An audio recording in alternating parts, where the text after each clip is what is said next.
The following program makes use of copywritten material as part of a psychological examination of music. All music copyrights remain property of their respected creators. Kids, my friends, my family. That's my best Corey Taylor impression, I think. You guys know what time it is. It's time to talk about the one place in the whole world to get a fantastic drink. Yes, I am talking about 12th Street Bar. I went there last night to have drinks with friends, which is what you should be doing, and had a liberating moment when I found out that these guys are actually selling my favorite beer, the only beer in the world that I can drink, Blue Moon. They put the orange in it. They gave it all the sweet flavors. They gave me the full bottle. I like to drink out of the bottle, not the glass. It was just a heavenly experience. And I remember once they handed me the bottle, it was like angels. Oh, it was the most beautiful moment ever. And didn't cost that much either. $2.50. That's right, you heard me. $2.50. $2.50 for a Blue Moon. Not to mention, they got all the other good stuff that you need. They got the Jamesons, they got the Long Islands, they got the vodkas, they got all the good fancy stuff that you need to have a good time. Not only that, they have a stage. They have a stage for artists and bands and poets and dancers and comedians, and they have just the perfect platform for you just to unleash whatever art you have inside of you. We have some friends that are going to be going to 12th Street Bar pretty soon. April 22nd. Our old friends, Rogues Among Us. You remember those kids, right? Sweet dudes, great music. They're finally coming to Huntsville, and I am stoked about this one. These guys have been killing it with their most recent EP. They've been doing a lot of good shows in the Houston area. Just big things happening for these guys, and now they're coming to our neck of the woods. So I can't wait to go to their show and just fangirl the fuck out, because I am a fan of these guys' music. Not only that, but we're gonna have Clay Melton, which is pretty much the guitar-driven rock band from Houston. Good music. Can't wait to hear those guys too. Also going on, April 25th, we have 12th Street Bar's open mic night. You know how we feel about that. We love us some open mic night. If you want to work on your interpretive dancing, if you want to work on your poetry or your slam poetry, or if you've been working on a kid's little junior drum set, working on your 5-song set list like I have, then yeah, you're going to have a great time. And get there early, sign up early. Last time we were there was a shit ton of musicians, so you don't want to miss out on your chance to let your art out of you. My God. 12th Street Bar, get yourself over there right now. Today's show is also brought to you by Alpha Vapes. Alpha Vapes is the spot for vape accessories and e-liquids. They have 350 house blends and a 5-star rating in Huntsville, Texas. If you guys are still slaves to the tobacco, the intelligent option out there for you is to break it. You know you need to. Vaping is literally the easiest option for you. Switch, man. You will thank yourself in the long run. Look, you aren't quitting the chemical addiction or the oral fixation. You're only cutting out the health problems. Alpha Vapes is there for you. They have what you need. Just walk into the doors and confess to your hedonistic lifestyle. They'll fix you up, bro. Also, this is going to be a hot summer. Vapors, remember not to leave your vapes outside in the car. I mean, it's okay if you have the window down or cracked and it can listen to music or something. Alpha Vapes is located between Radio Shack and Wingstop. That's 3011 11th Street, Suite 104, Huntsville, Texas. Alpha Vapes, leaving the pack behind. Hey guys, welcome to the Conversationalists podcast, episode number 56. And today we have a pretty special show for you. We talked to some of our friends that started up a podcast about video games. They call it Game Speak Podcast. From createforsanity.com. Yeah, these dudes are doing some cool stuff. They're about 4 episodes in, and they're childhood BFFs talking about the things they love, which sounds very familiar to you, I bet. Right, absolutely. Sounds just like our story. Yeah. So it was really it's almost like they ripped us off. Almost.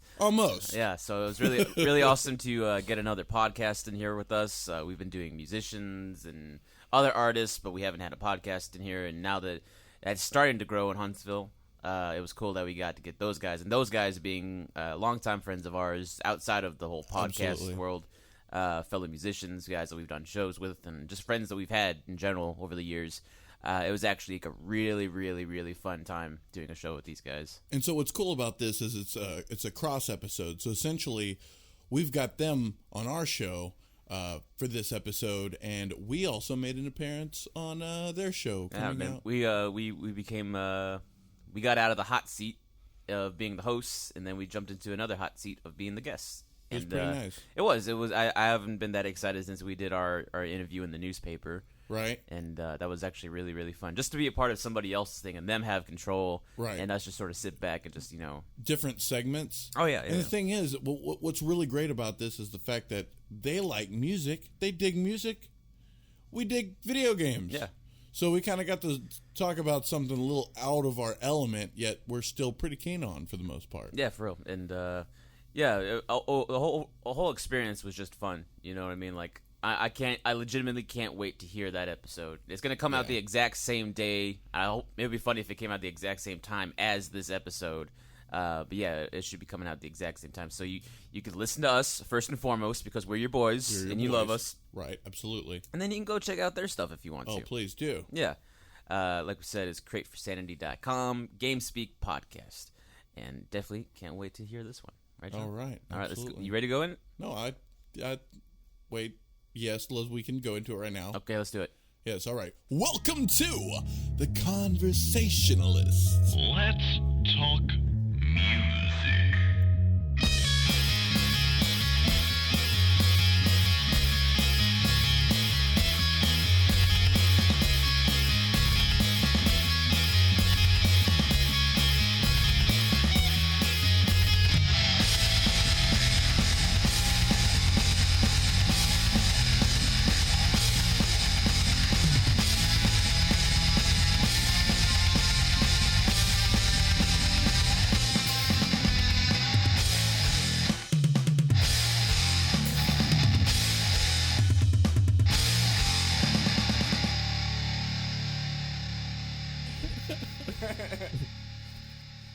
This is a dope setup, Yeah, though. I really like this. We need to get a table. Feels good.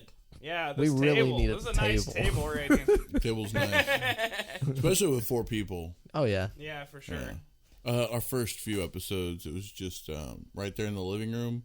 We had a lazy setup. Like I would be sitting in the recliner, Just chilling. yeah. We just have the microphones just kind of to our face, Nice. You gotta start with what you got. Just grow. This is nice. This is like next level shit. I'm talking like y'all graduated already. Oh, don't wait on me, guys. All right, guys. Wasn't there some way that you wanted to introduce these guys, John?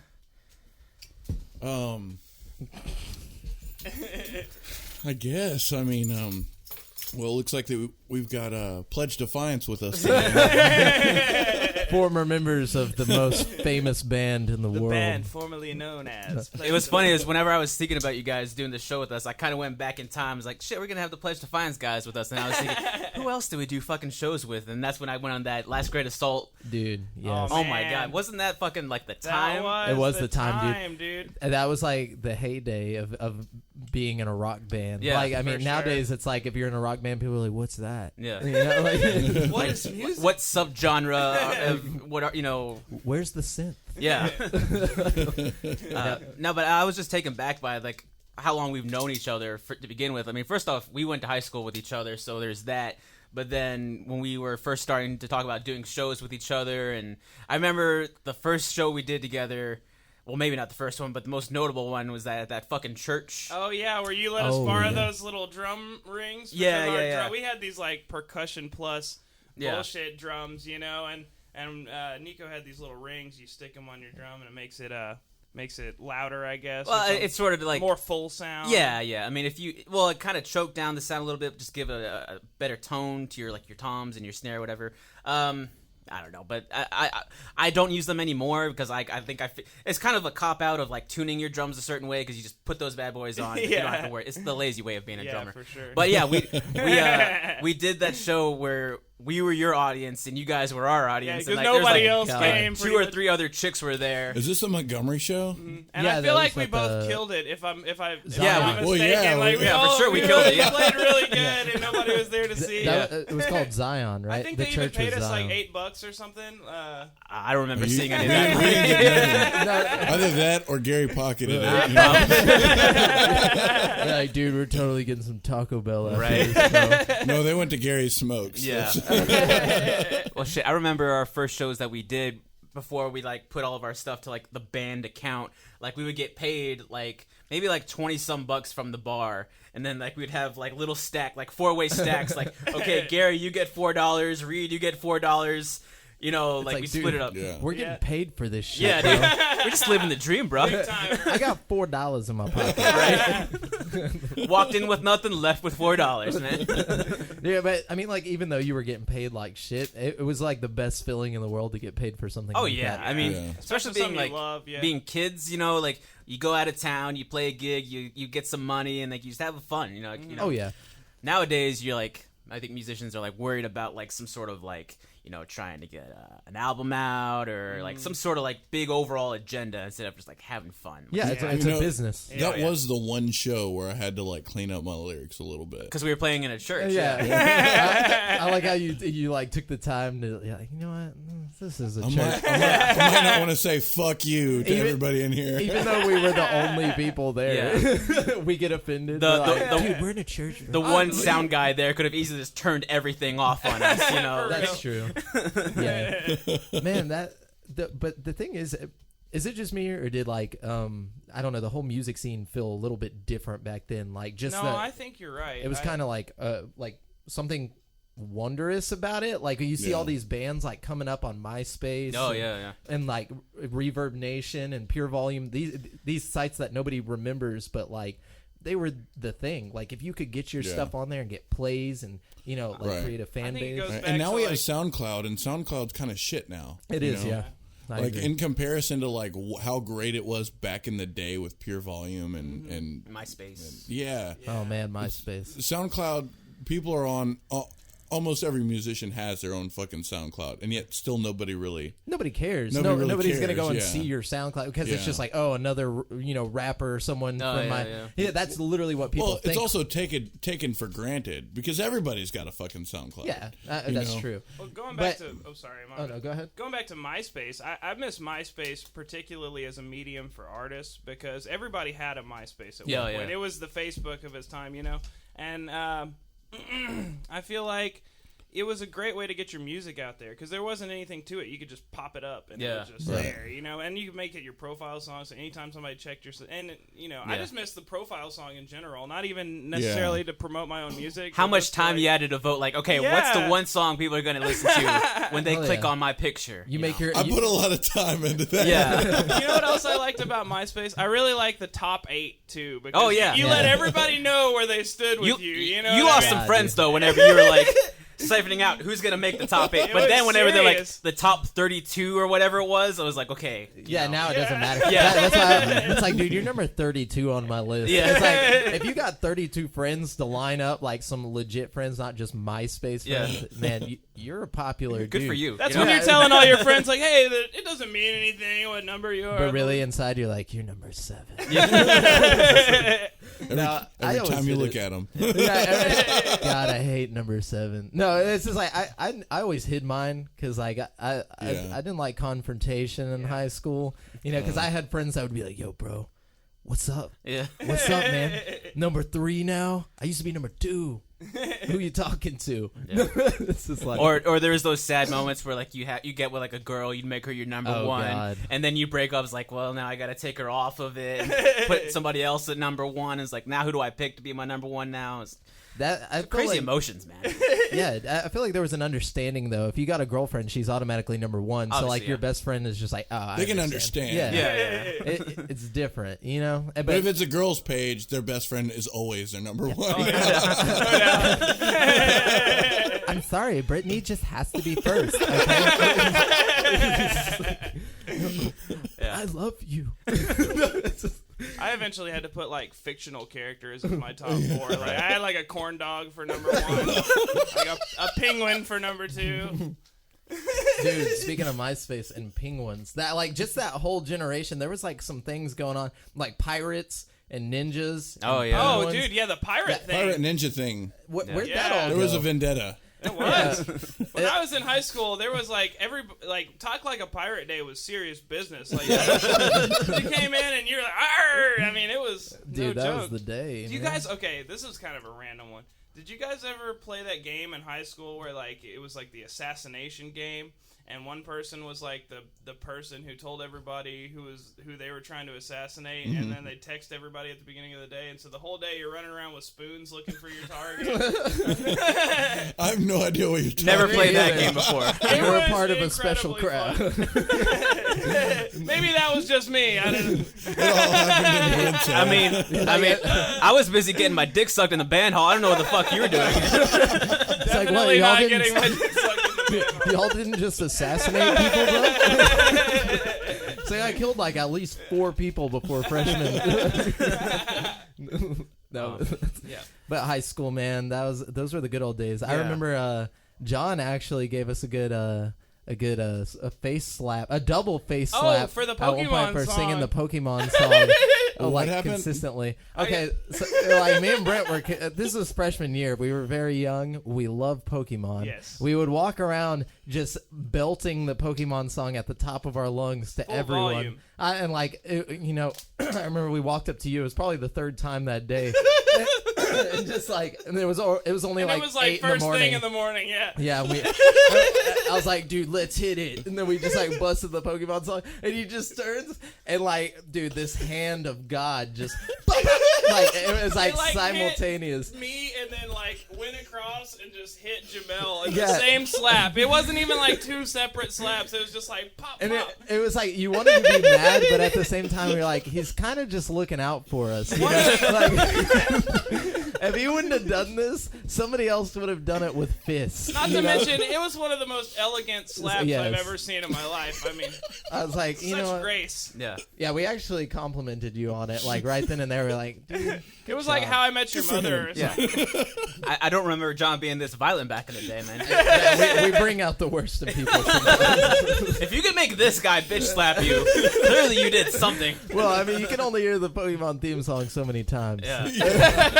And 8 in the fucking morning is not the time I want to hear. Right, eating our little pizzas, like, Yeah. breakfast pizzas and shit. It's like, dude, I'm trying to enjoy this. Okay, I got like 3 classes of shit after this. Dang, man. But yeah, that's awesome though that we can go back that far with it's how long we've known each other. But you guys, obviously you guys have been doing more than Obviously, you guys have been up to much more than assassinating people with spoons and shit. You guys, you guys went and did that one band with Joe Jones and Chief for a little bit. What Yeah, was that? I went and sang with them. And he went off to do Newport. We kind of Newport. That's Oh, what it was. really? Yeah, we yeah. did separate things for a second. Yeah. That was like I towards think, like was sophomore it year. This Silent Flight or something? Yeah, like This that? Silent Flight. Yeah, that was. It's like Stephen Myers, Joe Jones, and Ian Bonilla. Yeah. And then like I just kind of popped in. They were like, "Hey, we need someone to sing on it," and I was Yeah. like, "All right." What was the We Lived in the Sky? Were y'all in that? that was before. That no, was no, with no, no. Matt We- Lamson Yeah. and Chip, right? No, Or no. Okay, so This Silent Flight was the precursor to We Lived in the Sky. Okay. So it was just Joe Yeah. Jones and like Chief, and then they got Ian and me, and then it became We Lived in the Sky. Right, And we right. did one show, Right. and then it was just like, okay, this is too brutal for Huntsville. It's not really going to happen. We were like, and we weren't thinking of doing anything like big. We were just like, let's just make some music, and it's Right. just kind of something Some to good do. songs though. I remember listening to some of those songs Thanks, and man. some brutal stuff. I mean, I think you guys did a show where like you guys were like covered in blood, with like yeah. white t-shirts. White I think you t-shirts guys and opened blood. up. Was Oh, that that did was- they open up first that one? That was Halloween. No, Yeah, that that was was Halloween, exactly. Yeah. Yeah, They so were dressed up and we were dressed up. Yeah. But we were dressed up differently like Yeah. you do on Halloween. And Yeah. they were like we all just matching. wore V-necks, like with like blood all over them. And no, I remember that show. That was a pretty fun show. Yeah. Man, that And then How did I miss that? then there was the show that we did at I missed the double slap. I totally forgot about that. there was the show that we did at the Prison Museum together, which is when I think Matt Lamson was with you guys. Yeah. He was playing drums at the time. That was whenever I like went off and was like, okay, I'm just gonna make a band. I'm just gonna make music and see what happens. And I got my brother in it. Yeah. Yeah, because me and him always played acoustically. I was at that show. I remember watching you guys. Yeah, that was. I wasn't playing with y'all at that point. For all the oceans. Yeah. That's what it was. Yeah, Yeah. for all. Man, these band You're names right. back in the day, you gotta have at least 4 words. Like, you can't just be a band. You know, it's gotta be like a day to remember. Yeah. For all the oceans, like that. That's what we. The thought. name alone has to sound melodic when you say it. Yeah. And it's got to be deep and like it's like, whoa, what did they mean, man? Yeah. And it's like, I don't even know. Stand for the fall. Yeah.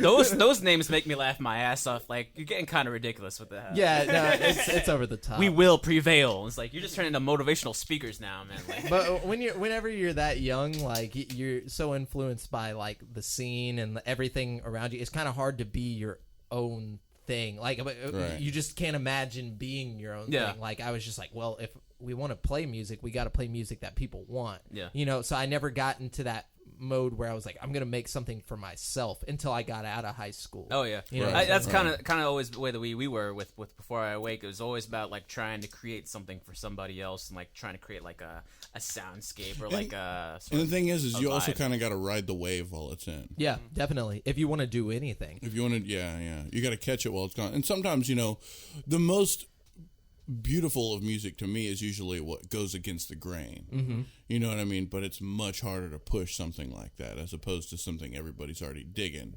Of you know course. what I mean? Yeah, exactly. Unless you have something that like just nobody's ever heard of, and you're fucking Skrillex or something. You know, like it's got to be something that catches. And then how do you market it? Because like music is definitely a business, man. Like people. Or at least I didn't realize it whenever I was younger. I just saw it as like, oh, that's my passion. That's what I want to do. Yeah, that's a tough thing to swallow. You gotta like let go of those emotions and everything. That I realize like there's like an actual format, actual like things to consider whenever you're getting into this music game. Which, not to cut you off, but you were talking about catchiness. I actually found a Panic at the Disco song that I actually really love now. Oh, really? Yeah, This Is Gospel, dude. Oh my the gosh, piano so version beautiful. though, the piano version where they're dropping all the shit on. But see, in this the is the video. thing. Okay, I was video chatting with Haley Baird Bonilla now, and we usually like to listen to music together on video chats. And she was telling me she's been listening to a lot of Panic, and I was like, I never gave him a chance. Like maybe that whole "Haven't you ever heard of Closing the Goddamn Door" song? Yeah, that whatever killed it for a lot of Yeah. people. Yeah, that whole album. I like man, I think it's on the album. Is it "Shut Up and Dance" or something like that? Oh. So let's dance something and dance. Yeah. Yeah, the sit that tight, I'm can- gonna need you to keep time. Come on, just that one. I don't think so. It's like I just remember the. It's song. a- Shut up and dance. Whoa, the conductor. Oh yeah, I don't yeah, think it's okay. that either. It's the one that's like dun dun dun dun dun dun dun dun dun dun dun dun dun dun dun dun. Yeah. Oh yeah, she's Well, she just hit that at Chris. yeah. That whole album was really good. I don't care what anybody says, man. That was a banger from the first song to the last song. Like that's one of those. There's very few albums I can say this about, but I can put that album in and listen to the whole thing from front to back and not skip a single song. You know Not what I only mean? that, like he wrote it the entire thing when he was 17 years old. So like just thinking about that, like Should've looking wrote at a it few now, more albums I'm like, when he was holy 17 crap! Like I could have never done anything like that. Yeah. Like that's on another level. I mean, even though you can be like, oh well, it was emo punk scene stuff. It's like that was some good ass. You shit, gotta though. like it for what it is. You gotta throw certain genres away when you're looking at the art. Yep. You have to look at that mindset differently. You can use those. I'm glad that we have genres and titles and ways that we can file them in our brains. But when you're looking specifically at the art itself, you have to throw all that away. You know what I mean? So I mean, there's beauty absolutely in screamo, emo stuff. I never really dug that folder or file of music really when it comes down to it. But when you're really appreciating something, you have to toss those titles. And something I've noticed that I figured out over time is listening to Brendan Urie from Panic at the Disco. Like growing up, I never thought of him as like a vocalist. I never thought of him as a musician. I just thought of him as that guy in that emo band in Panic at the Disco, Right. which makes great music that I like. I never broke it down, and now seeing him like evolve into what he makes now, it's Right. like this guy is fucking badass. Like he knows what he's doing. He's like, it seems like he's classically trained. Like it's not like he just woke up one day and was like, yeah, I'm gonna make a band. You know, he was like, this is my life. I'm gonna put my time into this. I'm gonna take vocal lessons. I'm gonna take piano lessons. I'm gonna dedicate everything to this. Yeah. You know, and I think that's what it takes. It Absolutely. takes, you know, like that dedication, and I just respect that in people. Like when I see it, I'm like, that I can't do that. Yeah. Well, it's like I'm making art. Who's with me? Exactly. You know. Getting back to that song though, because I feel like this is a breakthrough moment to actually like find like a Panic song that I actually enjoy. I was all for that song. Like if I were to close my eyes, listen to it, most beautiful song. Well, not the most beautiful song. One of the most beautiful songs I'd ever heard. Especially like if you love me, let me go. Yeah, that was just perfect. The video though. He's on the piano, he's doing his thing, and then like the streamers, like all the celebration stuff starts going. It's like, this is cool. Like it has like a beauty to it in a way, like with lyrically, and then the visuals, like it's awesome. But as soon as like Fruit Loops and like pickles and all that shit started falling, I was like, okay, I'm out. But see, like, see at that point, it doesn't really make sense. But I guess like the context behind like that whole song, he wrote it about like the other dude in the band who's in rehab right now. Yeah, yeah. So like it's about like letting him go. Yeah, yeah. You know, and like he's like the remaining band member from like the original you know group. Yeah. So like everything is just him now. He is Panic at the Disco. Yeah. And like I guess that's just him like letting his friend go, because for a long time he just kind of kept him on there and was like, I know he's in doing some horrible shit, but we got to keep going. He's like, fuck it, I'm gonna do this myself. You need to go to rehab, bro. Like, yeah. So there's definitely a lot of beauty in that song, and then just the visuals of the video. But as soon as I saw like all the breakfast stuff coming out, I was like, okay, you're getting kind of corny. You had me, and then you lost. Cool me. for the 13-year-olds. I guess, man. You know, you gotta. I gotta say, I personally, and I know like this kind of goes against what we've been talking about. I personally just don't like newer Panic at the Disco. I feel like as soon as Fever, You Can't Sweat Out, like so their first album. Yeah, after the first album, it's just not like I miss the dude. techno-y sound, dude. I miss the beep boop beep beep boop beep, like the Listen to the synth guy, Vices, you know Vices what I mean? and Virtues. They went back to that after the next album. They went back. They brought back the exclamation point and Well, all give that me stuff. give me a It's like, song I should listen to off of that album to change my opinion here, because I feel believe like Mona I Lisa. feel like I didn't like that song at all. You know what I mean? Like, And I mean, his whole Frank Sinatra sound and this newer stuff, like off of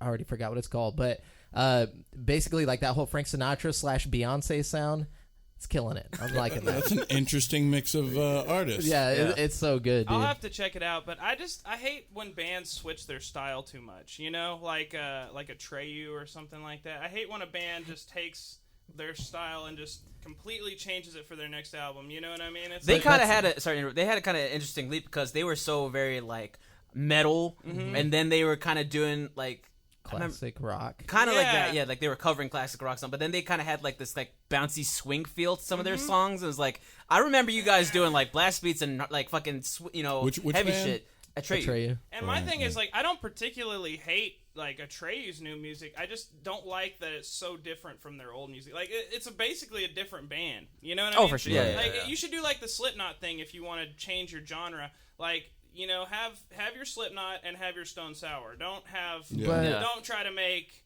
you know, Atreyu Then be again, like two different. Well, I that think you goes gotta- against the artist. Yeah. Yeah, exactly. What Does you were it, just though? about to say. I think what it comes down to is you just got to play what you feel. Yeah. You know, and sometimes you got different stages in life, and you just got to follow whatever that is. I mean, even as a growing band, you know, you are when you're a band, you're a specific energy.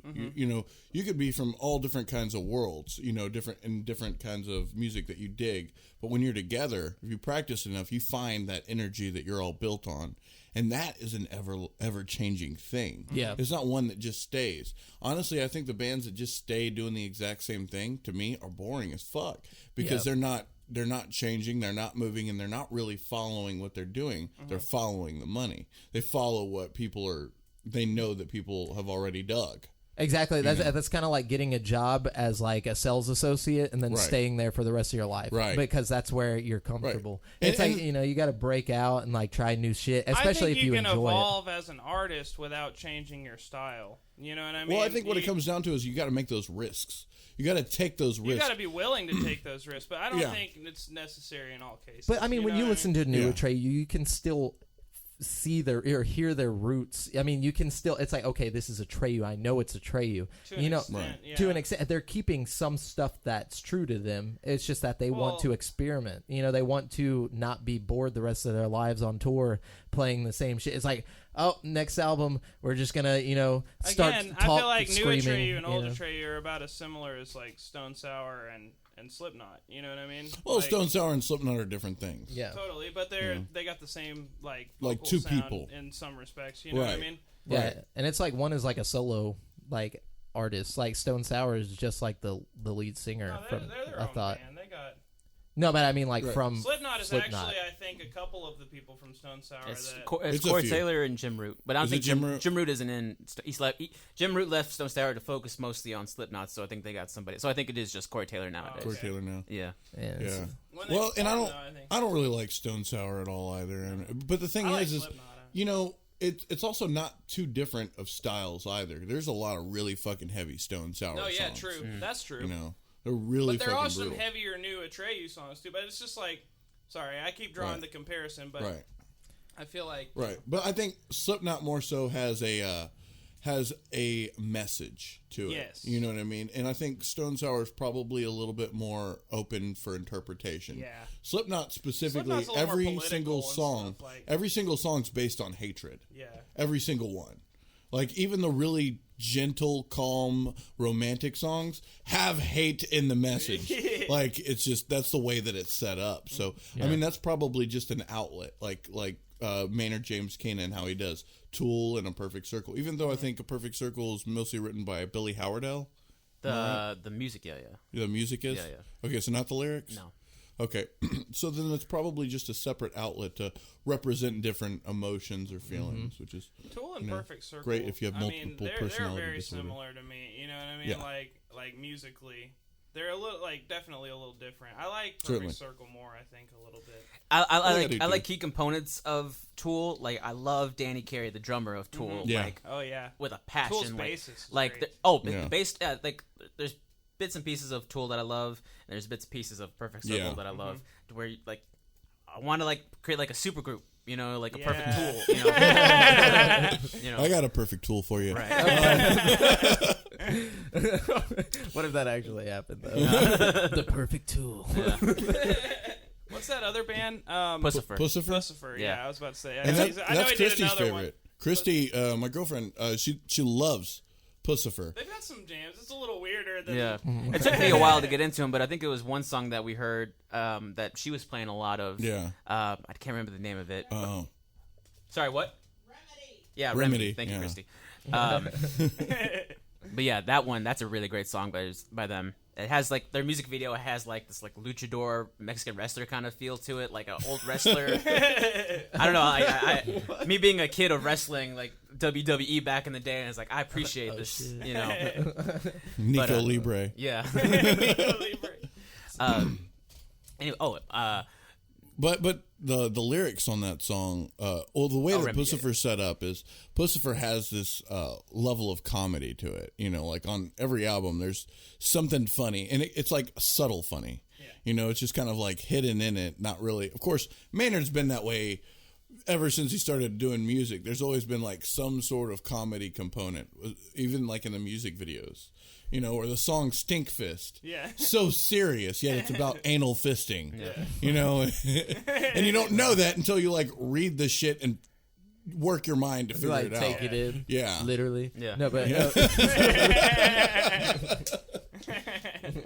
like I was gonna say though before we got on the topic of anal fisting, in the next couple of months or so, I'm gonna go see my favorite band of all time for the first time, Deftones. I'm gonna see them for the first time. No, I'm not gonna fist them. It's gonna be them. It's gonna be Rise Against. Oh, man. It's gonna be Nice. Thrice, which Thrice is like my third favorite Yeah. band of all time. I love Rise Against. And then a I whole think lot. some other singer, Frank Eero or so. I don't know, no idea who the fuck that is, but like it's gonna be a big show at the Pavilion, and I'm gonna see my favorite band. How much does that cost to get like into? $30 for a lawn seat. Bro, Yeah. That's not bad. I might have to That's go do insane. that. You yeah. should, dude. Let me know. We'll go. That's also a sign of the times. That $30 to go see Deftones and like all these bands. It's like, what? Yeah. I feel like 10 years ago that would have costed like $200. Oh yeah. Right. You know? Well, I've seen them about 10 years ago. Yeah. Actually, and it was like $30. Really? Really? Oh man, maybe it's just always been cheap to Family be a rock star. Values 07. Yeah. Yeah. But Who this was is a playing band. with them though? That's the real question. Corn. Corn? Okay, yeah. That's a good deal Wait, right you there. paid Hell, $30 to see Korn? shit. Yeah. That's crazy. Yeah. But What's it was a festival. You know, I mean, it was the Family Values. You know what I mean? So there's a Yeah. lot of bands, That's really and they cool. have it like where it's pretty cheap. See, yeah, it's family Bucket value. list thing you for know, me. so like, I really want to see Rise Against. It's kinda like a Warped Tour thing. I've Pretty never much. seen like I know what to expect out of Deftones because they've been my favorite band since forever. Mm-hmm. I kind of have an idea of what Thrice is gonna do, which I'm still excited for. No idea what to expect from Rise Against. I'd be willing to bet that Rise Against puts on a sick show. Yeah, just dude. because they've been in it for so long. Yeah, I'm expecting to be. They're like belongs like the alternative punk rock kind of like.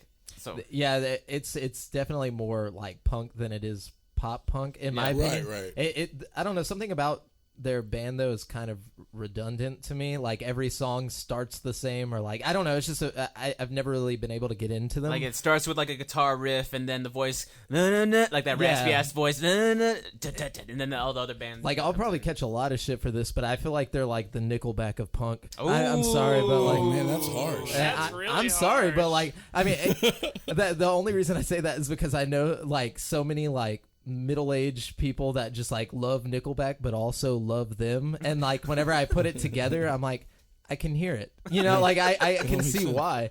See, I don't like that band at all. Rise Against but you or still Nickelback? Rise Against, but you hurt my feelings a little bit. When I'm you said sorry, that. but like I'm not trying to hate them. I'm just trying to interpret what I feel about them. You know, so it's like they have some good catchy songs, just like Right. Nickelback. Just like Nickelback, but yeah. they also have that like raspy voice, like I guess like mid or early 2000s like cheese Never to made it. it as a wise man. I never made it as a poor man still. No, but like that's I mean, and it was good for its time, but like I feel Yeah. like Rise Against is one of those bands that should probably evolve now. It's time to go the route of Atreyu. Atreyu. Brent's against you on this, man. He's like, no, they need to stay. Just stay the obnoxious same, forever. Rise Against. Don't listen to him. What, so like what's some shows? What's the most recent show you guys have been to? Like, Well, I think the last one I went to was probably with you. We went to go see Slipknot. Was that the most recent? That was the one? last one I went to. It was Slipknot, How and was that? then who else was there? It was they're shit. asking about me, not you, Christy. Slipknot, and then it was a bunch of fucking metal bands. What was the ones? Lamb of God. Lamb of God, Bullet for My Valentine. oh god, I think forgot that's about it. Yeah, that was it. It was metal as fuck, and it was I very, didn't like Bullet for My Valentine, but whenever I saw him live, I was like, that. I didn't know the singer played guitar. Like that changes everything. Yeah, for me. it does. Like when I found out that's. Dude, I'll tell you one thing. I wasn't a huge fan of Killswitch Engage until I saw them live. And dude, they Which put kill on switch the- are you talking about? Are you talking This about was back in the day when with they Howard? still had Something about their old 2000. singer. Oh, good. Okay. Cool. Dude, and they put on one of the best freaking live shows I've ever Oh, They're seen. a good band. I Yeah. will say that the main singer, the one that's not in the band anymore, he was on stage for maybe like 3 of the songs that they played. What And when happened? he was like just kind of off stage. Like he was still singing, but he wasn't even on the stage, you know, for like half the show. And it sounded great, you know what I mean? Yeah, yeah. But like when he was on the stage, he like lay down on top of the speaker and like sing. Oh wow. That was back. That was back in like that was in Warped Tour. 2007, yeah. The Inside Warp Tour. That was one of the best Warp Tours ever. That Warp Tour got rained out, so they did the whole Warp Tour inside of the Reliant remember that. Stadium Yeah, I parking remember that. garage. was nice. It was all Last Great air-conditioned. Assault was playing. Yeah. Hell yeah. Yeah, yeah. I think the most recent show that I went to, I was telling John, but I went and saw for $20, 4 Year Strong, Set Your Goals, like a bunch of random punk bands that like nobody's ever heard of, Right. that they're on Spotify somehow. But like, anyways, it was kind of cool because it was like this little small place in Houston called like Walters warehouse or some bullshit like that. Right. And you go in there, you can fit maybe 100 people in there, and then like just go fucking ape shit with all these punk bands, dude. Like, but That's where it's at right there. dude, Yeah. I bought a fucking 4 Year Strong shirt. The moment I walked in, within 10 minutes, I start a circle pit and my shirt is ripped completely off my body. Like, I was like, fuck. I was like, man, I wanted them to at least sign this. So, like, the rest of the time, I look like I'm wearing a fucking toga. Like, because it's just, like, hanging off the side and, like, everybody's just beating each other. But it's, like, a friendly beating. Everybody's, like, if you see someone go down, everybody jumps in and, like, throws them back up. You know, Oh, yeah, like, that's- nobody lets anybody get hurt. That's the way it's supposed to be. Yeah. I love a friendly beating. Yeah, it's always good. You know, it's like you get to let your anger out, but nobody gets hurt, really. Yeah. You know, my phone got broke, but everything else was good. Nobody but your new shirt and your Yeah. phone. Yeah, and then you get to meet people. You get to meet these bands because it's so like it's such an intimate So like, tight, place. yeah. Yeah. Like afterwards, they're all out back eating tacos, and I just like went out back. Like there's this band called Light Years, and the guy was funny as fuck. He just like goes up on stage and he's like, "Hey, we're the best band playing tonight. You know, fuck everybody." like he's like this like 35-year-old dude like playing pop punk music. He's just like. You know, I don't give a fuck, man. He's like, we're fucking good. And he's like, and then he'd finish the song and he'd be like, "You guys like it?" I don't even know. I ask. I know you're gonna say yes. And then like, you know, and so like I went and talked to him after. I was like, "Dude, you were my favorite person up there. That's so fucking awesome." And just meeting people like that's awesome. Yeah, that's always what I've always found to be the best experience is like just that overall like sense of community and then like meeting new people. And what better way to make friends whenever you're experiencing music together. Actually, total lie, something I was in the last show I went to, just now thinking about it. I went and saw Apocalyptica. You guys familiar with them? The cello guys? Yeah, the cello guys. Yeah, I saw The them with upright bassmen. with my really good close best friend Alexis. We went. That's like our favorite band. We saw them 10 years ago when we were in high school. Not 10 years now. It was like maybe almost 10 years, 7-8 years ago in high school, senior year. It was like the second or first concert I ever went to, and then we saw them again at House of Blues. It was them and 10 Years, I believe, were playing. 10 years. Yeah. Aren't they the ones that did the Think Twice Before You Touch My Girl? Is that them? No, Who that's, did that song? That's fucking Eve 6. Oh, fuck. Eve 6. Okay. I always get that. 6, 10. yeah. I don't know. One of those You numbers. throw numbers in there. What did 10 Years They do? did Wasteland, and then they did. I've seen them before. Oh yeah. They had a song called Beautiful. They've got a lot, actually. Yeah, if you heard them, like we'll listen to them later. If you heard It them, you know sounds them. so familiar. Yeah, they were pretty big, I guess, back in the day, like 2007. They kind of got a Chevelle sound to them, I think. Yeah. Oh, they're the ones that did the something about My New Angel or something, like something about a halo. That it was like all over the radio for like fucking like a don't know. year. That's possible. I don't know. Yeah, so, Anyways, but no, that was a really fun show. It was very small. I mean, House of Blues. If you've been to House of Blues, so yeah, I mean, the venue is not that big, but still just fun environment. And I like the Houston House of Blues. Yeah. I like Yeah. how it has the upstairs place you can go to and yeah, stuff. and actually, it was really fun because like I ran into like my really good close friend Melissa there. She's a photographer. She used to do photography back in the day for us. Oh, she was there? Yeah, really sweet, quiet, awesome girl. Ran into her there. I was like, oh my god, running into people that I know at this gig. This is so nice. But yeah, that was probably the last show I ever went to. You went to go see Prophets of Rage and Yeah. Well, I wasn't sure if the last one I saw was Slipknot and Marilyn Manson, but it was Prophets of Rage. Like, Yeah. We got tickets to go see Prophets of Rage, and that was fucking awesome. Do you know what Prophets of Rage are? I unfortunately, have no not. idea. Oh man, it's a super group. Okay. How super? How super? Think Rage Against the Machine. Okay. Without Zach De La Rocca. Okay. He's not singing in it. Okay. Everybody else is in the band. So Tom Morello and that other guy. yeah. Yeah. And the other two guys, yeah. Tom Morello, Brad Wilk, and I forget the bass player's name.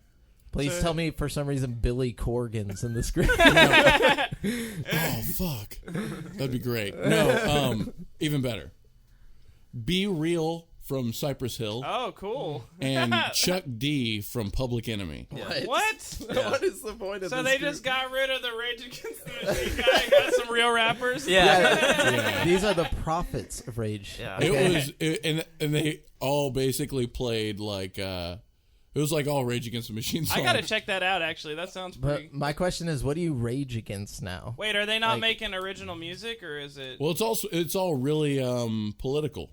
That's what I'm saying. Like, Right. like, There is original music. Most of it's still Rage Against the Machine, but they even do the song from Public Enemy. What was it, the one they did with Anthrax? Bring the Noise. Oh, God. They did that one.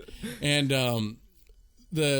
they do have like an original song. They have like one original song. It's just called Prophets of Rage. Really? But the best part about the show was at the end of the show, and AWOL Nation opened up for them, so that was cool. At the end of the show, Tom Morello's talking about like how all the money that they make off of it goes to like the local food bank. So it's all going to Houston for that show. Oh, that's And he was being like really political about what's going on in the world and what needs to happen. And then he passes the microphone to Be Real from Cypress Hill. He says, "What Tom Morello forgot to tell you was legalize it." And he dropped the fucking mic. it's actually what we're raging about. I'm gonna be honest. That's all Be Real is raging about over there. No, all that money's actually going to us. And then the show just started. You know, I think they were smoking weed like while they were on stage too. Like badass. somebody had one in the front and they were like If you're taking the it and dude shit. from Cypress Hill, you just like mandatory have to be smoking weed 24/7. he has a show on YouTube where it's just him and somebody else getting high in their car. Oh yeah, I've seen Yeah, that. yeah. And I guess- The like hot box or something. Yeah, like that. it's my favorite thing. Just seeing two guys just like recline back. Yeah, yeah. You know, Like, Snoop Dogg has some kind of like that too. Have y'all seen Snoop Dogg's little show? oh yeah, I've seen a few. It's episodes. really great. It's Yeah. like GGN or something. He just sits there and smokes blunts with like people, and then It's like, this isn't going to be entertaining, but y'all are going to watch this shit anyway. It's so true, though. Have you guys seen the Animal Planet? I don't know. It was not Animal oh, Planet. the is it? narrated by Or the Snoop narrated Dogg. by Snoop Dogg. That shit's Yes. fucking great. The one with the What is fucking these, mongoose and the mongooses? yeah. We them boys. We them boys. Yeah, that was great. Yeah. Oh man. And Nico has left us forever, but no, just kidding. But yeah, that's another thing. I like how Snoop Dogg's been like staying current forever. Like Yeah. it's just he won't die. I don't How know. old Snoop Dogg is right now. Well, honestly, like, it's just the first album I even like that Snoop Dogg ever did. After that, I really don't like any of the music. I think he's cool in general. Even that first album was kind of like Yeah, there's like All one or two. No, Snoop man, the Dogg first songs I album, really like. 100% through, is fucking when I awesome. met you last night, lady. That's my favorite Snoop Dogg song ever. I like That- the one that's like, Vato, you won't believe what I saw. He was just like very like I think like the reason he got so popular is he's just like hypersexual and like I think hardcore. I think like, it's just his voice, you know? He's Yeah. got such a Yeah. unique voice that it's like, when you hear it, you automatically know, like, that's Snoop Dogg. And I think back then, to rap, that was a big deal. Like, you had to Yeah. have your unique voice. Yeah. Like, Tupac Right. and, And he Biggie. did. Everybody had their Absolutely. own, like, unique sound, you know? Yeah, and also style. It's the way that he puts his words together is different than. Yeah, he kind of, like, you know, slurs it all everybody else. together. Did you ever see that video that was going around of him like talking shit on like more modern day rap about like how Oh, the it's like Migos? Like, Yeah, like Migos. Yeah, yeah. But I was like, dude, you're saying you don't understand it like they're making up their own language, but you are known for making up your own For language. shizzle. For No. Yeah. What he was saying in that particular video, actually, is he's saying that like he doesn't know, like he doesn't like how everybody's copying Migos particularly. Like Yeah, I he was guess. saying like Migos should be able to take credit for that, but nobody should be copying them and doing that exact same thing. Like Yeah, he you was know saying what I like everyone's doing that same like Yeah. like that kind of thing. But I mean, really, once it's happened, it's like, how are you gonna like go back to normal? Like because I mean, what they did was they created this like more catchy way to present the lyrics in a rap song. So now everybody's like, well, fuck, that sounds awesome. There's so much power behind that. I'm gonna try it. You know, like. Obviously, it's gonna get copied, and then like Yeah, but I think what he was on. getting at is like back in the day, you know, artists like Twista and Bone Thugs would get into it because they both would rap fast. You know what I mean? Like stuff Yeah. like that. It would be like, I think from his point of view, it's like they're biting each other's style, and they Yeah. should be getting mad at each other. They about should. it, you know He's what I like, mean? there should be beef. Everyone should be hating each other right now. I think that's just part of the world we live in now. Is people are less like confrontational. Like people Right. just are like, oh, it's all good. Everybody's doing everything. You know, it's like whatever. Yeah, I don't care. I mean, and that's not necessarily a bad thing in my opinion, but it can kind of destroy like rap music where it's just like supposed to be hardcore. Right. Like, You know, I'm like so late to the game with so much of this shit that's going on in music nowadays. Like I just discovered who Chance the Rapper is. yeah. I fell in love with him so fast. But like not even his stuff is really like all of that like hard, I guess you could say. Like he has like one song that's like you guys are familiar with Chance the Rapper, Yeah, right? yeah, a little bit. Little bit. To an extent. Well, his album that he just came out with, not just come out, but recently, Coloring Book. Like, there's a song on there that's like, "You don't want no problems with me." The radio song right now. Yeah. And he's basically just talking about like labels coming to him, trying to cut a deal with him, but he doesn't want to cut a deal. He wants to keep doing his own. But the way he presented is like, "You don't want no problem with me," and it's like.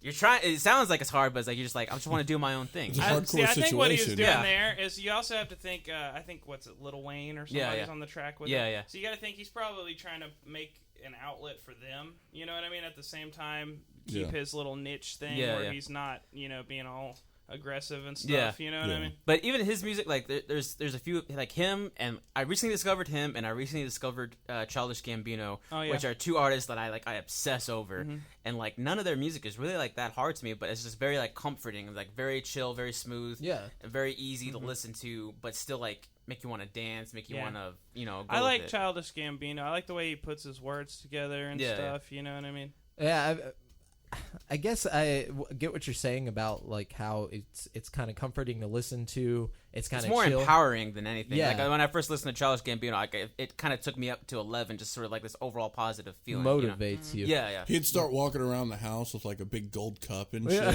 Just like he felt royal. But see, that's Like the a thing. boss. It's less about being gangster now than it is about just being you or like being unique to like whatever it is you do, and you're like, yeah, I'm accepted for what I am. Which I'm not really saying that's a bad thing. I'm just like trying to talk on like the political correctness and how it's affecting rap music, because rap music it's supposed to be hard. It's supposed to be like, I mean, I agree. There is definitely a place for like that gangster grittiness in rap, and it always will be. But I do think that while that will always be accepted, there, like Nico's saying, there's more of a place for like the Chance the Rappers of the world and stuff. Yeah. I just don't want the same. I don't want to see that happen to like say like comedians and stuff where they have to like filter their jokes down or like things like that. That because should never happen, man. Hopefully That'd be not, horrible. there should be no limit. I think at some point we're gonna censor ourselves too much, and then we're gonna all have this moment of clarity where we're like, fuck that, and then we're just like,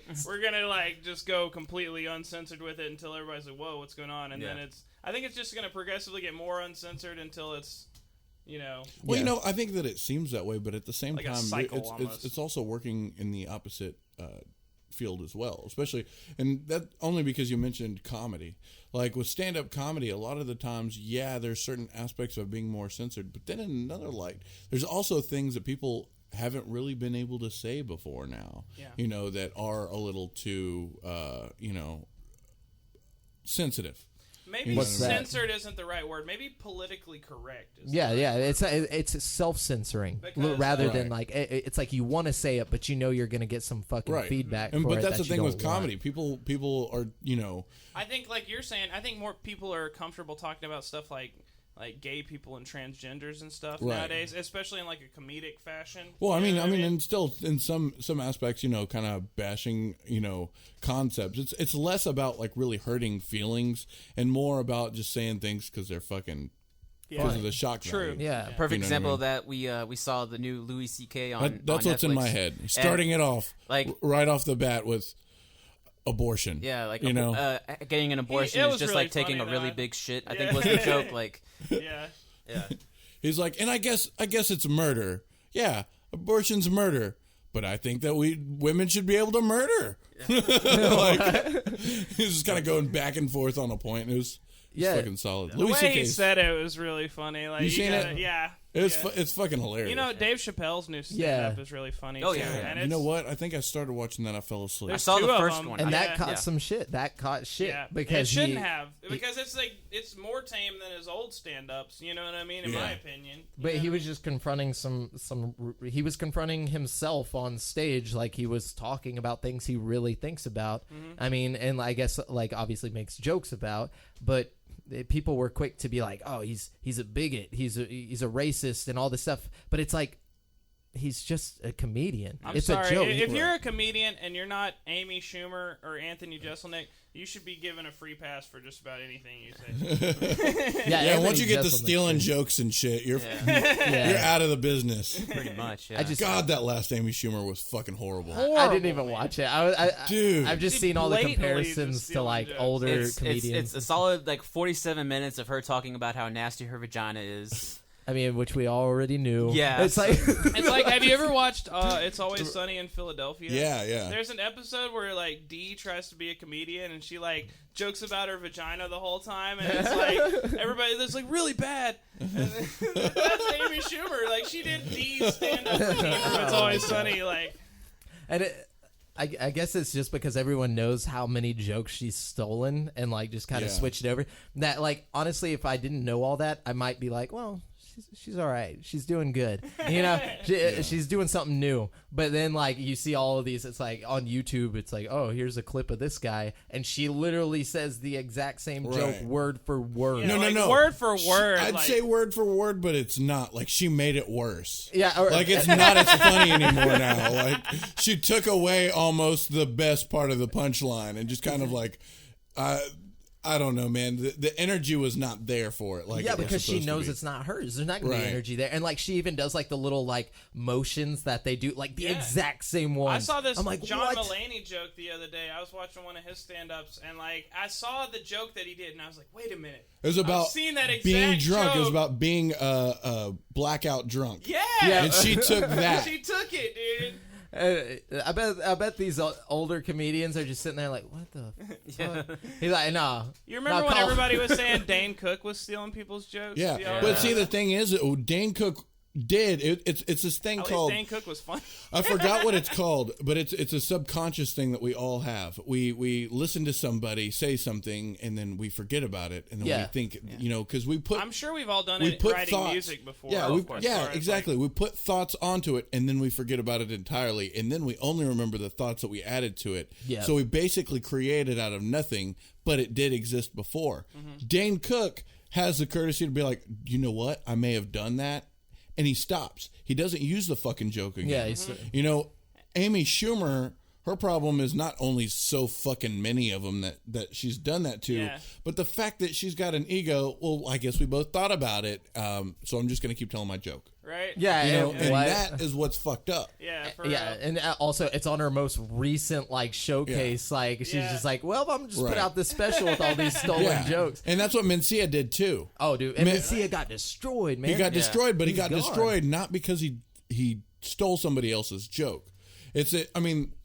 What they also call it is there's a difference in between a joke thief and a fucking joke thief. Yeah. A joke thief accidentally or may be mistaken, may have heard it somewhere, and then uses it when they think it's theirs. And a fucking joke thief is an asshole. Is a person that goes and actually steals it from somebody knowingly and doesn't, yeah, he's like, oh, no one will find out. After the confrontation, whenever somebody says something to him about it. He's just like, well, I'm going to keep doing this joke. My thing is, if you're going to steal jokes, why steal from these, like, big, comedians? Like, why not go to some unknown comedy club and sit there with your notepad or something? You know what I mean? Like, what the fuck? Why are they just going on Netflix and, like... Bill from the Comedy Store is not going to be able to catch up to you. Right? Yeah, and that's a problem I have is, like, now every time I watch a comedian, I'm waiting for them to just say, like, a meme I've seen on the internet or something. I'm like, I know you stole that. You son of a bitch. Like, I have that meme on my Facebook. It's like with memes and with everybody just giving their input on the internet now, I don't know how you can be a comedian. I was about to say, and comedians' That's what I was jobs are thinking, getting too. harder and harder. Like, you got to think of some crazy outside of the box shit to like be a comedian now. Yeah. Or like you got some like random dude that you pay that just like sits there all day 24/7 and thinks of jokes and then gives them to you. You know what I'm saying? Well, and it's also because we're not comedians, really. Yeah, of course. So our minds and thinking of how many jokes there really are, it's kind of short. It seems like we are running out of shit. Like, as musicians, we still think, how many riffs are left? That's true. There's only so many combinations, really. But, with a mind built for it or spends time working on it, I think That's true. There is a little bit of freedom out there. It's just you got to catch it when you got it. Oh, you know what I mean? Because we've seen comedians, I've seen comedians in town. You know, some of them are real fucking funny, and they've got like jokes. There's comedians in town. Yeah. I want to go see some. Yeah, the last guest we had, Mary Brett Stringer. She's an acoustic folk artist, but she's got her own fucking comedy routine, and it fucking kills. Does she do it with the guitar and stuff? Sometimes, mostly not. Like she's got a regular just stand up, you know, good. I'd say about 10 minutes of fucking solid material, and it's fucking good. Yeah. Like it's next level shit. Yeah. You know, so like there are jokes out there. There are jokes to be told, but it's being creative enough to fucking catch it. You know, yeah, and like building on that. skill. Gotta have that pen and paper on hand. All Mm-hmm. the time. Yeah, for sure. Well, I guess if we can, I think it would be all right to kind of transition to why we have you guys here.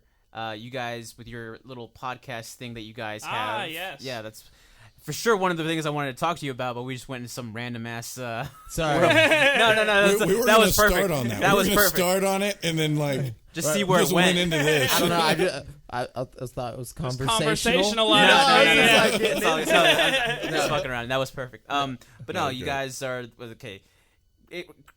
Help me out with this. Create for Sanity. Is that like the name of like the That's the website. Yeah, Okay. so like I'm basically a couple months back I was like, I want to do something creative in my life, whether that becomes the main thing that I do or like it's just there for when I get off work. I have something to, you know, express myself with. Right. So I originally was going to just create like a blog, and so I called it Create for Sanity, you know, because like Right. I got to do something, you know, that involves art. Otherwise, I start to lose my mind. Right. And so like I made that so I could like post maybe music covers or you know, write and stuff like that, and then, you know, whenever I try to get into journalism, use it as like an online resume type situation. And I was like, you know what?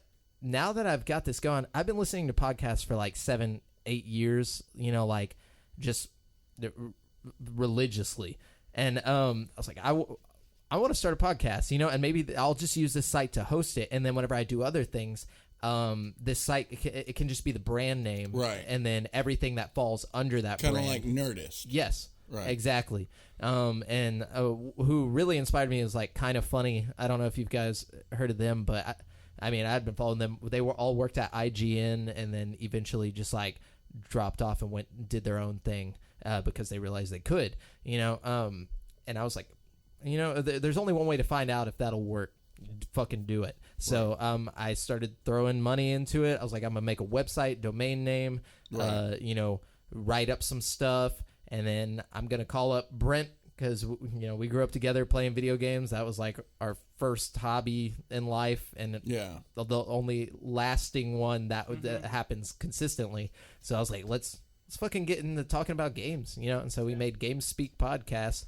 And we were like, we're gonna post every Wednesday, and we're gonna stick to that shit. We're gonna keep it strict, and, you know, make a schedule, and we're gonna fucking put our hearts into it and see what happens. You know? So far, we're having a lot of fun with it, or at least I am. I don't know. Personally, I can talk about video games all day, all night. You know what I mean? That's where we came from. Yeah. I was gonna ask you though, as far as like the whole like the video game as like the subject or whatever, was it just like an overall like love for video games, or like that was like one thing that you both you guys had really well in common with each other? That like how we have music, like that's always been our thing for as long as we've known each other. Definitely. Yeah. I think a lot of it has to do with the fact that me and Jamal both have like really extensive knowledge about video games too. So it's something we can give you information about and not be like uneducated about at the same time. Right. You know what I mean? Like, and it just comes naturally. Yeah, and it's something I really like. You know, like to spend my time doing. Like, regardless of whether we're doing this podcast or not, I would still be playing hella video games. Yeah. You know what I mean? So it's something I can just. Is it something that you consider to be like a passion? Yes. Oh yeah. Absolutely. Like if I could, I would make that my life. Like well, I mean, ever since even before I got into school and like music and stuff, like whenever I was really young, I wanted to be a game developer, but like I realized I suck at math.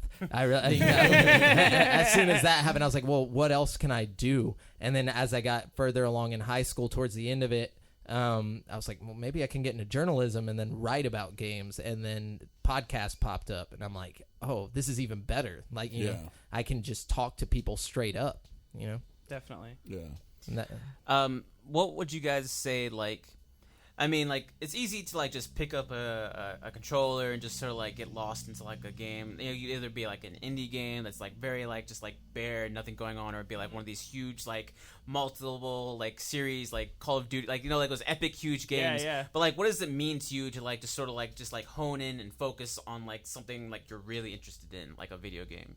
You know what I mean? Like, is it like it's something like that a means of escapism for me, honestly. It's like stress relief, you know? Like, you get off work, you're thinking about bills and this and that, and it's like suddenly you're just in another world. You're in the Fallout world fighting a Deathclaw or something. You're not thinking about your bills or your, you know, like, shitty apartment, you're leaking the ceiling or whatever, you know what I mean? Whatever problem, you're focused on getting Preston Garvey's, like, kid back or whatever, you know what I mean? Like, so, I don't know. I think it's escapism for me. I definitely had that exact same feeling, and I know you had asked them about this game. I have no idea if you got into it, but No Man's Sky. You know, I never have had a chance to play it yet still. I really want to. Yeah. I've been meaning to pick it up. I've just been so into Mass Effect lately. Yeah, that game for me, like, whenever I first heard that it was coming out, I was like, this is like the video game I always wanted.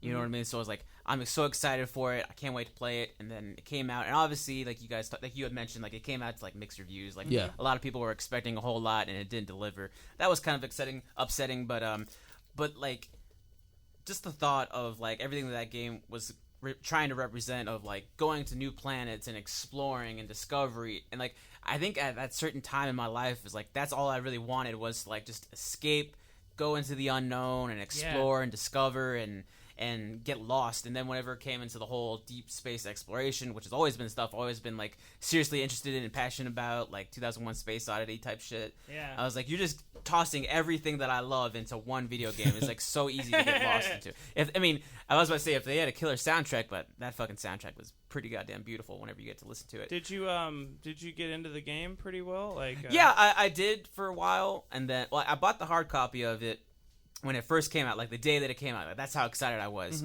And then I played it, and we played it for a little bit, and then just like you were saying, is like I was expecting so much out of it. The home dude was like, "You're gonna be able to do this. You're gonna be able to do so much." And you play, and it's like you can't do any of this shit. What the fuck? I mean, did you enjoy it at all? Or I enjoyed it, but I got kind of bored with it. And I was like, I needed money, so I was like, I got this game. Just get a quick. I've been there. That's why I've been buying my games digital copies lately, because I always am tempted to sell them. But that's what I was gonna say. Like, I and it's funny, like you mentioned it. You know, whenever you sell shit to GameStop, I got my like $10 for that video game or whatever.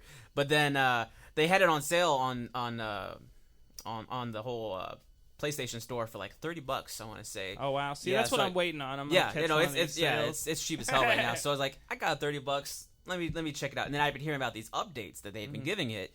So I was like, let me check them out. And then they did like the whole like you can build your own home base now. Now they have an update where you actually get like a vehicle and makes the whole exploration aspect to it a lot more. Is there any kind of multiplayer at all on that? Or? They say that like they're saying there's like a 1 billionth chance you might run into somebody else. Just because the area's so incredibly large. Yeah.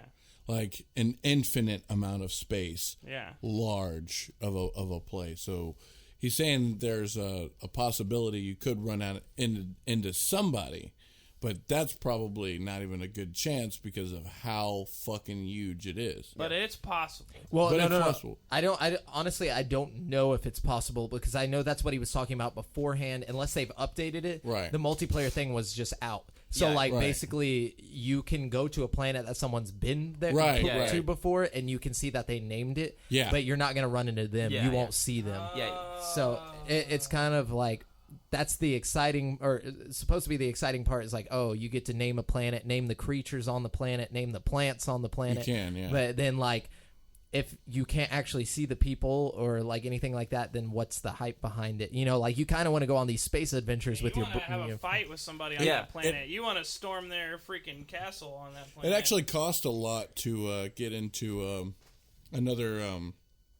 I guess what was it, a galaxy that they go by?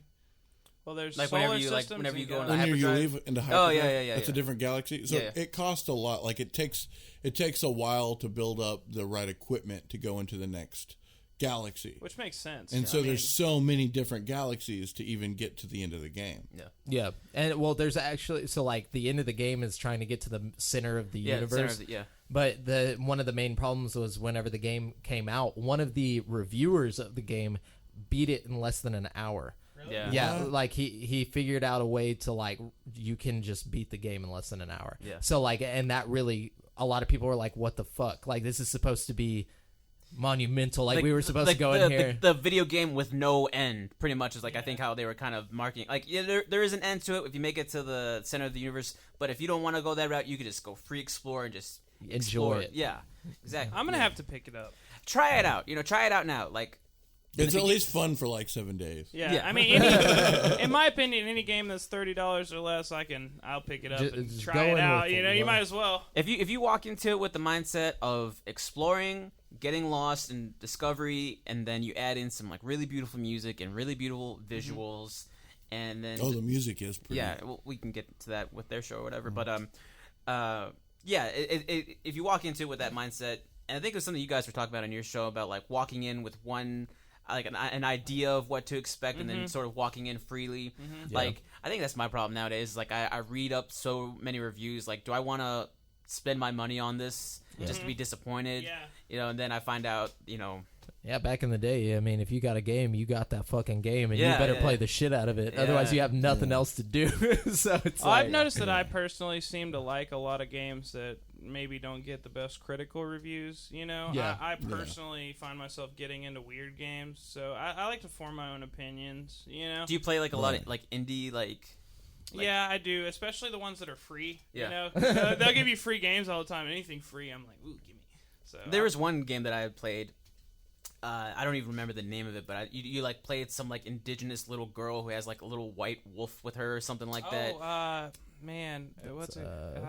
something of I Light. know what you're talking Yeah, about. yeah. Ori or something. No, that's not Ori and the Blind Forest. It's Child of Light. Yeah. Yeah. You're basically just sort of like running around with this ghost white dog with you, and like Yeah, I never played that one, but yeah, it was fun. I know what you're talking Yeah, about. I was expecting it to be like artsy and kind of like you have like that beautiful aspect to it. The relationship between a kid and an animal, and, fighting off monsters and stuff like that. Oh, I'm thinking of the wrong thing. So Wait, are you thinking about like I think the cover is like some little girl like holding up a sword or something like that? Are you talking about?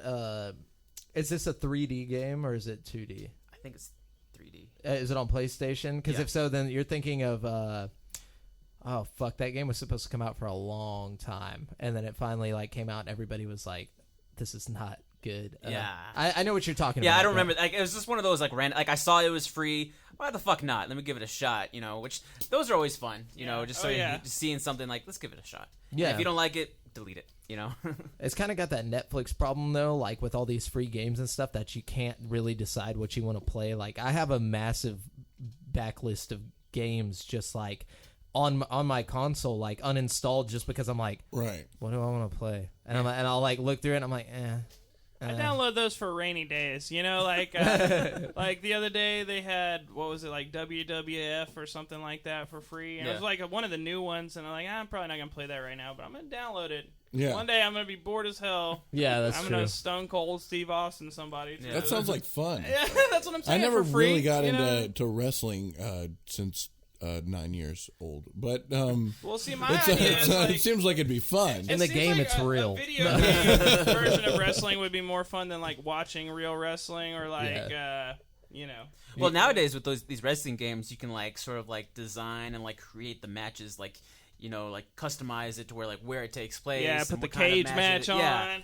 Yeah. Create cool. like the beef between the people. Yeah, it turns more into theater Yeah. than actual wrestling. Just soap opera. Yeah. Yeah. Do you guys remember what was the earliest game that you remember playing?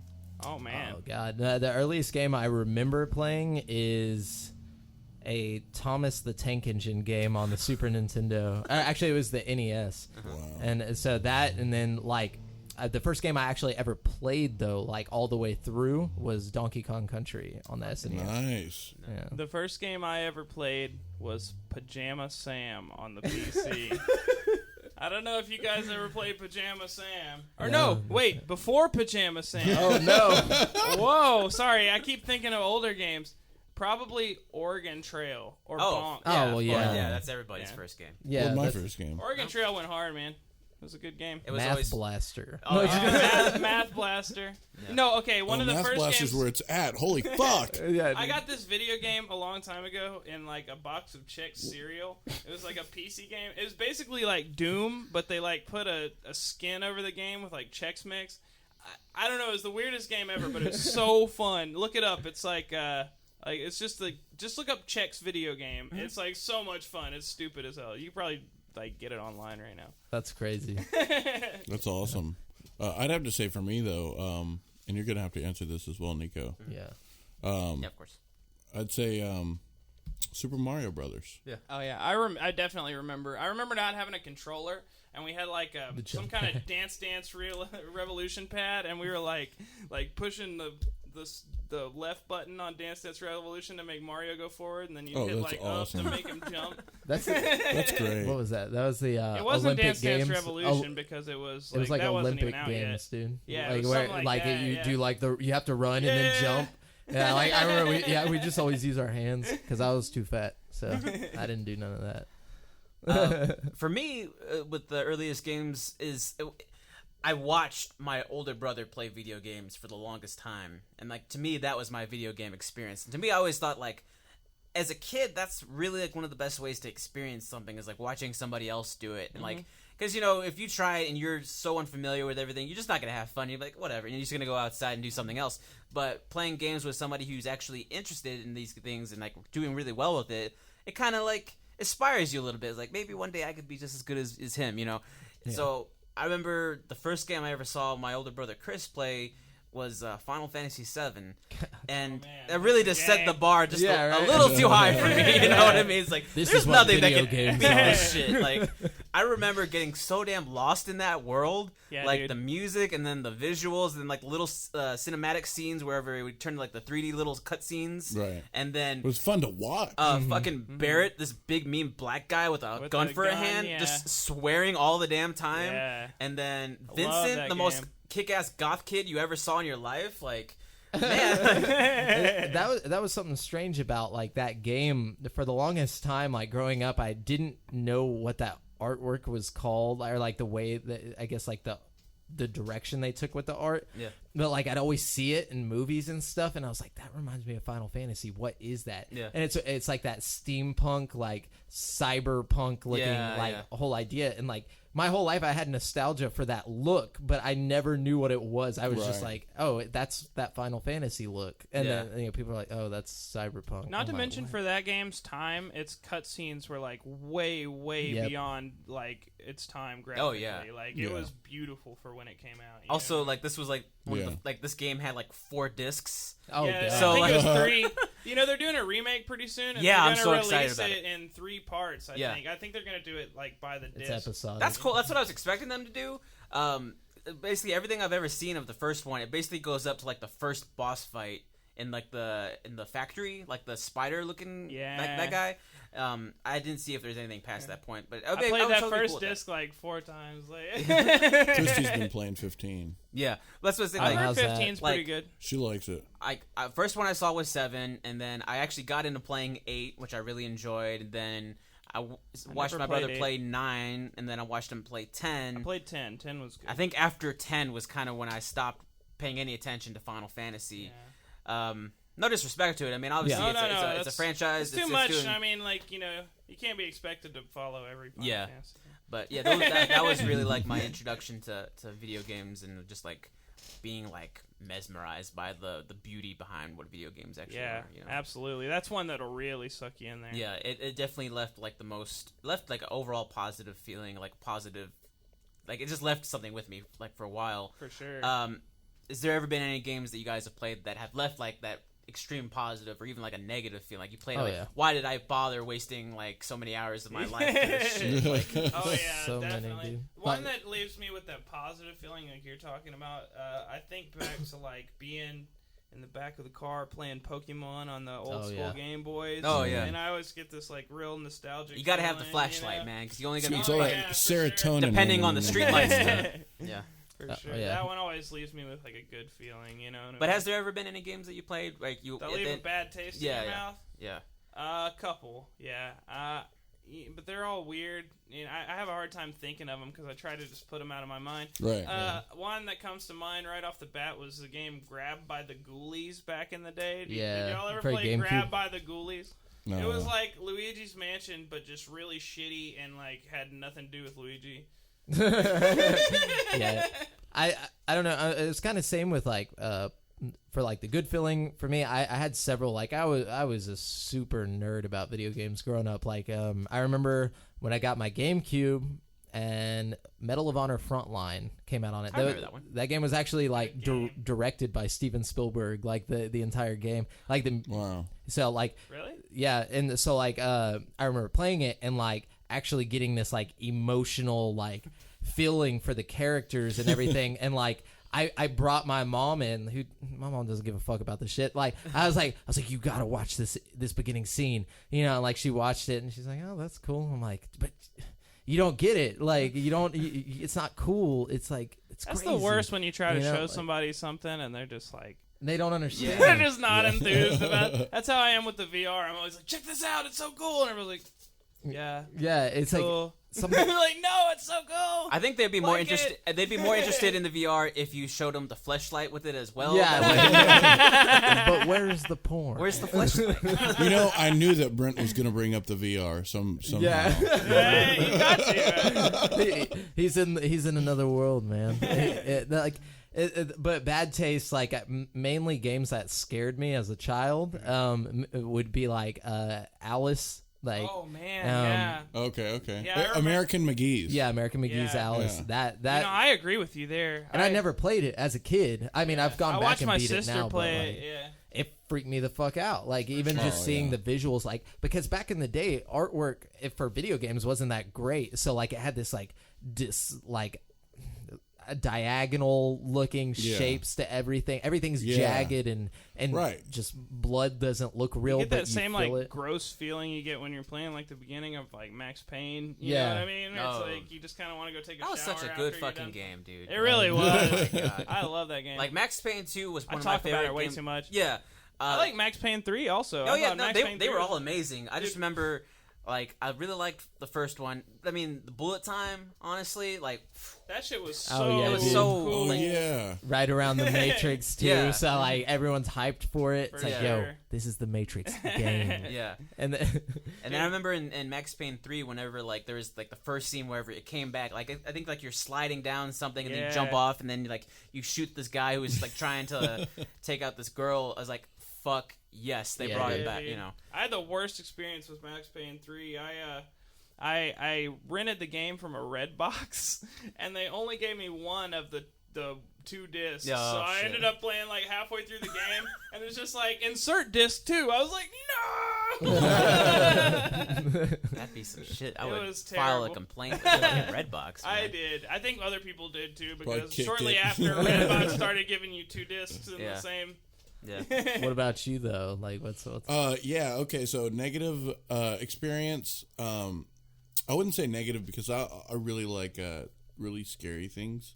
But whenever I was a kid, I'd play this game on Sega Saturn. It was just called D. Just the letter D. And it was about this woman who goes into this hospital that's haunted, and there's something haunting it, and I think it's like her dad or some shit like that. But it was just really creepy. It was like one of the first scary video games I ever played. And my little sister was only 4 years younger than me. She was always freaking out. She would not let me play the fucking game at all. Dude, I kind of want to play this. Yeah. What? Well, I mean, I hadn't even tried Maybe we finding can get an it. emulator for it or something. I think I did look for an emulator and I couldn't find it. But there's that. But positive experience was a game that my little sister did have that I beat, and that pissed her off too. Kingdom Hearts. Oh, after yeah. beating that, Good after beating game. Kingdom Hearts, and I've only played the first one, I felt complete. Yeah. You know? Yeah, totally. Beating that is with the music and everything, because I'm really sensitive when it comes to the music. Like that is the vibe. That is the mood. It makes that or I'm gonna breaks feel. a good game. I mean, Yeah, it really- absolutely. So yeah, with Kingdom Hearts, like that entire game, just beating it, it was just like, yeah, Beautiful I'm looking I'm where I need to be. I don't feel like playing games anymore right now. So yeah, For me, negative. I probably would say like I don't know if it was the only game that I did it, but like Silent Hill. Oh yeah. The video game, like you would have like multiple endings, like depending on what you did or whatever. Yeah, totally. And like I remember like getting like the shit ending, and I was just like, "Fuck, man!" Like you did all that. And Yeah, I think it was the one where like the chick cop dies or something like that. I remember. I just remember like I think I got that ending, and I was like, "Man." that was another game that just made you want to take a shower after Yeah. you're done playing. Like stick your hand in the wall and stuff. Well, there was another game that had that feeling with me. I think it was Condemned. Oh man, I Oh, love Condemned Condemned. man, I love Condemned that 2. game. With They the were bear? both good. Yeah, but I remember it was Condemned Criminal 2. Origins. Like, Little fun story. I think you had left like a little thing of video games at John's trailer one time. Oh, really? Yeah, and I think it was in there, and I think it was when we were living together, and I got real bored. I was like, let me look through this thing, and this is where I discovered Hot Rod, because I think you had Hot Rod. in there as well. Yeah. I love that. that was a good movie. And I was Good like, movie. I saw you had like GTA 4, and you Yeah. had Condemned 2, and I Yeah. think you had some other ones. But I was like, let me try this Condemned 2. And like, it was so fucking scary. I didn't play the it's first real one. scary. Yeah, man. and then they're like they're both really scary. there was like this whole sequence where like you're going through like this just mucky little fucking tunnel with like people coming through the ground or whatever, and like turns out it was all some dream that you were having when you were getting Yeah. CAT scan or something like that. I remember we were playing it, and after you realized it was all a dream, we legitimately like, fuck. You know, Dude, we that were like, would be sweet if they made Condemned 3, dude. Like, Yeah. I think they left it hanging to where there was going to be yeah, another one. They Yeah. could totally do it. Yeah, for sure. I wish they would. But yeah, like fucking definitely like those games where they have like the terrible ending, like the you know, you made one wrong choice. It's like, man, no. Or was it Metal Gear Solid? Remember that one? Like which yeah. one? the Was that on Xbox? no, like the PlayStation 1 Oh, just Metal The Gear. original Metal Yeah, Gear? yeah. Whenever like you had a choice, no, like you're getting tortured by Revolver Ocelot, and like you had to like button mash X to like, you know, keep going, and like if you stopped and like you succumbed to his torture, like your companion dies, but if you kept going, she lives. So it's like one of those like what do I do? yeah, because like it got really hard to where like your thumb would get tired after doing it for so long. It's like Yeah. gotta keep going, you know. Switching thumbs. Yeah. But overall positive thing, the best positive thing I ever got for sure was always like Tony Hawk. Like Dude, Pro yeah. Skater, Yeah, like I love those Tony Hawk games. levels where like you have to collect skate and you have to like do a 720 over this fucking ramp and like No do all these doubt. things within 2 minutes. I always like Oh, yeah. collecting the tapes. That was my Oh, thing. yeah. I got so psyched when I found the hidden tapes in Yeah. each level. Like, Yeah. That's one of those like micro accomplishment things where like they just get you with it. It's like every time you do something, you're like, yeah, I'm fucking awesome. Yeah. How many of those Skater are 2 there and 3. There's some new ones, but they suck. Yeah. 5 came out. Well, like Tony Hawk HD was all right, but Tony Hawk 5 came out and it was just like it was shit. It was bugged out. Like the game like barely worked at all. Dude, from And then they Tony did, Hawk like, music Pro Skater sucked. 2 to Tony Hawk Underground. That's what I was about to say. Underground. Yeah, they did Underground. Underground was tight. Both of them, I feel Yeah. like. Even American Wasteland was okay. It was Okay, around the board, what's your favorite Tony Hawk? Oh, Tony Hawk game? Oh fuck. I would have to go with Tony Hawk 2 because that was the one that I played the most, and it had probably one of the best fucking soundtracks. I'd say Yeah, Tony Hawk 2 Pro as well. Skater 2, probably. 3. Yeah. I'm going with 3. 3 was 3 wasn't cool. bad. I really like 3. I like being able to play as Wolverine. And Darth But is that Maul. better than Spider-Man, though? Really? No. That was awesome. Yeah, Like- what was that with 2X? 2X was dope. Oh, 2X is where it's at because they had the first one and the Oh, second that one. was the Yeah. one they remade for the original Yeah. Xbox, Yeah. right? Yeah, that was like next gen shit. It was Yeah, like this is the dude. future That now. was good.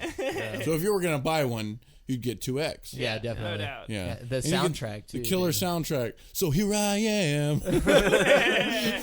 Oh my god! All of the ska that you never did. Yes, I think that's what I did. Getting older all the time. Do you guys Exactly. You guys remember that game that was like Skate with an 8? Like Oh yeah. Like that was. that game had a killer soundtrack. Yeah. Wait a minute. BMX Triple X. Oh yeah. I never. Oh, okay. Dude, BMX I Triple played a X was little bit of stupid. it, but I was playing it like trying not to let my mom see I was playing Yeah, it. for real. It wasn't even that bad of a game. Like going No. back and For play. sure got walked in while trying to do that you know Yeah. to that game. It's like, oh yeah, make them bigger. Yeah. What was the game developer thinking when they made that game? Like, you know what we need to make X-rated BMX biking. Or what they probably did is they wrote BMX, then there's X. There it is, guys. I feel like they made Genius. the engine first, and then like the physics engine, and then they were like, okay, everything's real bouncy. What are we gonna do here? It's like Dead or Alive, like extreme beach volleyball. You know, Yeah. it's just like a physics based game. It's like The only reason to play Dead or Alive. Extreme beach volleyball. Any Dead or Alive, really. I love Dead or Alive 3. But that's just because I'm really good at it. Like, No, fucking one of my favorite memories. It was me, my brother, both my brothers. We just stayed up all night long playing Dead or Alive beach volleyball, and I think like Chris was like for serious, like trying to play the game, like the little mini games of like. There's like some pool mini game where like you like jump on like little cushions or something like that. I had no idea what the fuck it was, but it was just like we had loaded up on snacks and sodas and we were just playing video games all night long. Those were like the most amazing experiences for the video games for me. Is like whenever it turned like sleepovers, you and your buddies. Totally. Fuck it, just stay up. We don't got school tomorrow. Stay up all night long. We're beating this game. that's why I love the couch co-op so much. You know. yeah, that's a good memory. Is just like thinking back to like even like church lock-ins. I mean, to church I never went to except for the lock-ins. Yeah. Like we just go and like everybody'd have their Xboxes linked up and we're all just like playing Halo. Yeah, on that's fucking what I Blood said. Gold. They legit, bait you for in sure. what the fucking fly, like, you know, come by, you know, food, Xbox parties, Halo party. Like, Halo and Code Red. That's all you yeah. Like, you coming Sunday? Is Halo gonna be there? No. No, but Jesus is. Our Lord and Savior, Master Chief. Yeah. You can get a Halo if you come. Yeah, there you go. Sure, that's what Halo parties are. Have you guys noticed anything like a trend in games nowadays where it's mostly like all story and like less gameplay? Like Uncharted 4, for example. You guys play that one? Yeah. Uncharted 4. I remember, like, I love the Uncharted series, but I noticed that it's turning a lot more into like overall like story, like actual like more cutscenes, Yeah. and then like a little bit of gameplay, and then like a lot of like button mashing. Mm-hmm. You know what I mean? Like, so is that something that you think this is happening nowadays with video games? Like, you're just trying to focus more on story? I think it depends on the game. I think there's a huge demand, for me particularly, even for like story-driven games. You know, I think there's a lot of games out there like Call of Duty and stuff that are focusing so heavily on the multiplayer that there's also people like me that want that story-driven experience. Now, with Uncharted, I have a hard time specifically addressing Uncharted because I've only played the first two, and I really like the second one. Yeah. But I'd have to compare it to like Tomb Raider, and the newer Tomb Raider games are really heavily story-driven too. But one thing about the Tomb Raider games is there's a lot of puzzle solving. Oh, yeah, of You course. know what I mean? Yeah, So I don't know. I feel like there's a healthy medium in most games. You know what I mean? It depends on the game. Like, some games are specifically story. Like, if we're talking about, like, Telltale games, which I'm, like, really into, there's not really hardly any action sequences at all. It's just, like, when it is, it's, like, push B really fast or hit left really fast. You know what I mean?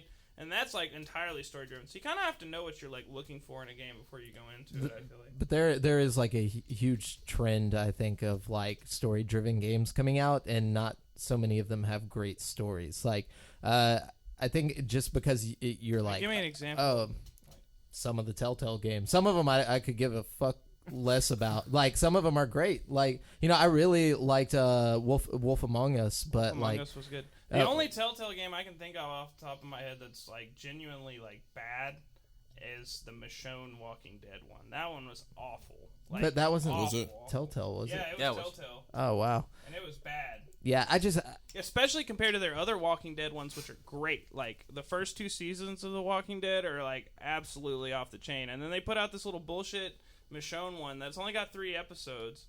Like, compared to the other... But, like... But it's because they're trying to take on so much. Don't they on Xbox? I think they got a free Yeah, The one Walking on Dead Xbox. Season 2, Telltale. Is that good? Yeah, it's really good. It's You good. should play the first season, though, before you... Well, I'm gonna But go do you with care free about first. Walking Dead is the question. Like, if you care about Walking Dead, you're going to love it. If you don't, then it's just Well, like see, whatever. I do, but I haven't even watched like I the last disagree with season. that because It's I not don't with give a shit the about Game of shows. Thrones, Okay. and I played the Game of Thrones one, and I had a blast playing that. Yeah, I mean, I'm just saying, like, I don't know, just from my experience, like, I can't get into it if I don't care about the universe. You know what I'm saying? It's like you're telling me a story about a world I could care less about. But That's how I feel about. Okay, I do like. I'm not gonna say the Borderlands one was bad, but I don't care about story in the Borderlands universe. Yeah, you know you what just I mean? wanna I think shoot that was a everything. bad decision for them to set their game there.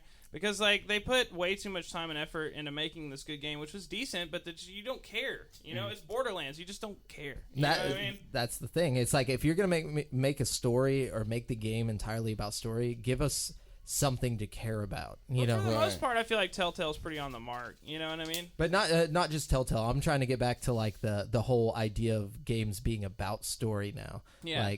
Like they're like Mass Effect, all story, which is probably Not at a good all. one. There's tons of, like, There's good combat. gameplay, but I'm just saying like it's a story-driven game. It is a story-driven game. But it's always been a story-driven game. That's any BioWare game you come across. Yeah. You know what I mean? I kind of have think what it nostalgia for a world of like the Tony Hawk's and stuff like that, where it's just like a game. It's like, Right. you know, I Well, guess even the Left 4 indies are- Dead, you know what I mean? Oh, there's, yeah. There's not Yeah. a story, really. No, Yeah. you make it. Yeah, you've They- got, they- you've got they a tell- five-word story. Yeah, you know? they tell the story in like the first 20 seconds with like the little cut scenes, like we're all on the roof now. What the fuck do we do? And then And that's it. Yeah. Well, in Left 4 Dead, like, the whole thing was like you're making movies. You know, Oh, yeah, every yeah. level Yeah, is it like a was different yeah. movie. It was a that you're scene, making, yeah. You know Yeah. what I mean? That was So, actually kind of funny. Yeah, Yeah. I liked it. that was a cool game. Back to the Telltale games. I haven't played one. I've always ever seen the Let's Plays of those. But I like how whenever like you make a decision, it always says like so and so will remember this. Yeah. You done fucked up. Bitch. Yeah. Man, do you like Batman at all? Yo, yeah. That was the You one that I should saw. check out the Batman one. Yeah. It's really good, dude. Yeah. They did a great job. Also, if you're into that kind of style of gameplay, but you want something a little more like complex, try Until Dawn, dude. Okay. It's made Oh, by yeah. Supermassive Games. That It's really good. I think when I first saw that, I think it almost reminded me of Heavy Rain for a second. Yeah. Is it like the same style? Yeah, As that? kind of. Heavy Rain's a little slower paced than Okay. Until Dawn. Heavy Rain was really good. Oh though. yeah, like that. Great Like game. the twist ending on That that is a one kind of fucked me story-driven up. You game know, right there. the home dude. I don't remember his name, but like the big guy in the overcoat that's like looking for like the kid. or Oh something. yeah, the guy. Well, I don't know spoilers. Yeah, we don't but- gotta. We're talking about the Prince movie, right? No. It's Purple Rain. Not It's Heavy the same Rain. thing. There's rain. Just It's rain. When do you guys think was the first time that video games became more like culturally accepted? Like, because like for the longest time, I think people always thought of video games. Well, first off, you think of video games like the arcades and like places where like things for kids. Yeah. But now you have like leagues. You have people who have these channels on YouTube where like they're making money, like fucking PewDiePie, fucking the Rad Brad guy, whatever his name is, like millions of subscribers, and they're changing their lives. Like it seems like it's becoming so much more of like a cultural, like a more accepted thing. I don't think it there was like a fine line between like the world where it wasn't accepted and the world where it was. I think it kind of had to fight its way into mainstream because I remember even as a kid, like there was always people that were like, you play fucking video games, like you're 12, grow the fuck And up. those people exist still. Yeah, 12. And they're still out there. There's still people that just see that world. They're in their paradigm, and they don't really know people who play video games. Yeah. You know what I mean? That still totally exists. It's a form of entertainment. It's just the Right. same as watching Netflix or the same. Spending your time playing video games is no worse than spending your time watching movies or watching Right. TV Or shows. playing music. Or playing music. So It's- people don't really get that either. It's all entertainment. Yeah, and I mean, yeah, you're always gonna have those people that just don't understand because it's not their thing. It's not their passion. Yeah. You know, like it's unique to specific people, but apparently a lot of people love video games. It is growing. Mm-hmm. I think to answer your question, though, I feel like it's getting more socially acceptable as games evolve from just side-scrolling platformers. You know, Yeah. As games become more like movies, more people Well, accept them like movies. You know what I mean? I also think a lot of it could be the fact that, back in the day, all the kids, all they did was play video games. And we're those kids. We're adults now. Yeah. Yeah. You know what I mean? So, like, it just kind of, we were, the kids, and that just kind of something that didn't go away because it was so fucking good. Mm-hmm. Yeah. You know what I mean? True that. The generations. I think another thing switched. is like before online gaming itself was kind of associated with like an antisocial behavior, whereas now it's like if you're online, you're forced to talk to people. Well, you're not forced to. But, Yeah. It's an option. Depends but- on the game, too. It's more social than it was Yeah. back in the day. And that, you know what I mean? that for sure was something that I wanted to bring up as well. The how much online gaming brings to the whole overall experience.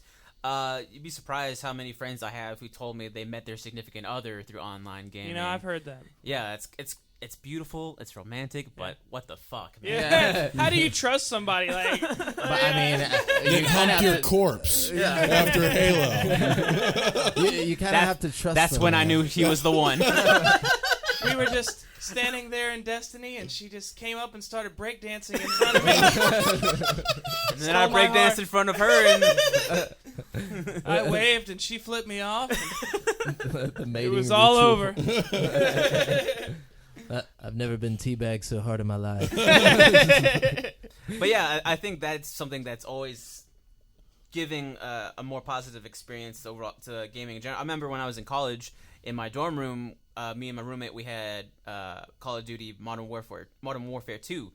And we just played the shit out of that, and then we figured out how to work the online stuff.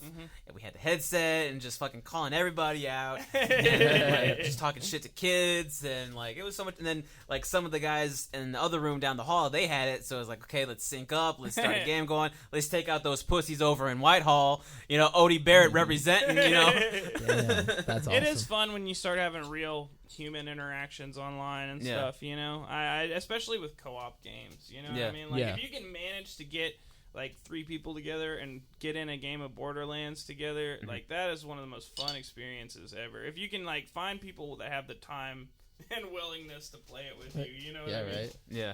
I remember, I think I was playing Gears of War 2 with some good friends, and it was the online thing for that. And like these are guys who have been playing it for a while now. And like they had this whole like code system behind how they played it. So it was like on the map you had like 4 different spots, and there was like, okay, this is A, this is B, this is C, and this is D. Okay, and there was like go to A, go to A, go to, like all these like code words that were going on. It's like you felt like you were just like real shit. Yeah, you know what I mean? for Like, sure. I'm in the squad, bro. That's what I always want when I get online, but it ends up just being some little kid like, yeah. you're a faggot, bro. I fucked your mom last night. Yeah. No, you didn't. Yeah. I know you didn't. She's at home. Okay. It's either little kids or total dude bros. They're like, oh, I fucked your mom so hard last My night. God, it's It's not something you want to say to a kid. Yeah. no. That's what they say to us. Yeah. And, it's crazy. You'll hear like 7-year-old kids just being 7-year-old kids, like without their parents around. You know? Yeah. I Like, fucked your mom last night. I probably did fuck your mom last night. Shut up. like, that's why you're like 25 playing an online video game. It's like, oh, God. You're so right. He got to me. Just like turn it off and change your life. You have been playing a game a lot recently. I Yeah. wasn't sure how much you wanted to talk about it. Sure. Elder Scrolls Online. You guys Nice. play that? I did I not. played a little bit of it, like the free trial and stuff. It's pretty cool. I don't like it as much as I like the offline Elder Scrolls games. You know what I mean? Right. I think something about seeing other people playing, like walking around, not moving naturally. You know what I mean? Kind of takes me out of the game a little bit. Like, Yeah. same with like World of Warcraft or something like that. Right. Well, to me, like, it seems like, and I'm not really a big online gamer, so this is like really the first game I've ever really played online. I'm not doing anything that has any merit to being online. Like, I'm playing the game like I'm playing Skyrim. I'm not really interacting with anybody. I see them all the time, but I don't really give a fuck about them. Yeah. You know, I'm just doing my thing anyway, so I might as well be playing Skyrim. Yeah, that's my That's a view good on thing, it. though. Like, if you're playing, like, the only reason to play Elder Scrolls Online would be to click up with people, I feel like. Because I feel like graphically it's, like, not as there. It's not as good as Skyrim. No. I did like Skyrim. The difference in between them and what makes Elder Scrolls Online better, in my opinion, is there is a lot more room, a lot more space. Yeah. You know, so they're On the online? on the online, absolutely. Wow. Dude, it includes all the other games. Yeah, apparently they Like- just put Morrowind in. And as, they're like, they're about to DLC. put Morrowind on there, I think. Yeah. I don't know if they have already or not, Not but yet. you have to spend fucking money on that shit. Yeah. I Yeah, don't have money. I probably should give it another chance. I know I what feel you're like I doing. got just stuck on this grinding quest, and I just kind of got tired of it after a little while and gave up. But I should give it another try, you know? I think that's the issue with MMORPGs is just like the grinding. I'm not someone that can just like put all of my time into doing the same thing over and over again. Yeah, like me for neither. Right. minimal. No. Yeah, I you want know, results. You know, if I Yeah. pump 10 hours into a game, I want to be damn near done with that game. Yeah, and you already know there's some dude that's on there that's like the day it came out, he's been playing since like it touched his Xbox. Like he hasn't got up to take a shit. He hasn't like done anything, and like he'll never be beat. You know, and it's like there's no. I'm kind of competitive that way. If I'm gonna play online, I'm gonna play online. You know what I'm saying? Right. Yeah, see me, it's just, I mean, I find myself just doing main quest. Yeah. You know, and just kind of worrying on beating the game. And that's all I really want to do. So I really don't have too much business doing, like, playing the online version. But in a certain sense, it is kind of fun. Like, I would like to play Grand Theft Auto 5 online. I haven't. It's actually really neat, man. Yeah, see, because you get these like gemstones of like that things that happen. Like, okay, Right. 90% of the time you'll just be chilling, and some dude will run up and just shoot you like 8 times, Right. and like, but like, okay, the other 10% of the time, that same guy will run up and like just start honking at you to get in this car, and you jump in the car with this dude, and suddenly you just got like this best friend, and you're just like robbing banks. I'm not joking. One time I picked this guy up, and I didn't have a mic. He was just like, shoot once for yes, shoot twice for no, and so like he like took me and got me a tank out of his little garage or whatever. And That's a good friend. And he flew behind me in a helicopter and shot missiles in front of me and like was blowing everything. Like together, like we freaking destroyed everybody online. It was so much fun. Like it was one of the best like online experiences I've ever had playing video games. It was But see, really cool. and I've beat the game. I beat Grand Theft Auto 5. Yeah, it's a good You game. know, it's a single good- player game is really good too. I've played the shit out of it single player. Yeah. Haven't played it online, and I hear that it's just two different games. I always played it for the races. I really enjoyed the races in online. They're a racist in the game? They're races. I enjoy it for the racist. The racism, yeah. Those guys are funny as fuck. I guess the last thing I want to talk about before I go into the next thing is what's one game that you would absolutely recommend someone has to play? KOTOR, the Star Wars Knights of the Old Republic. Yeah. Like that's it.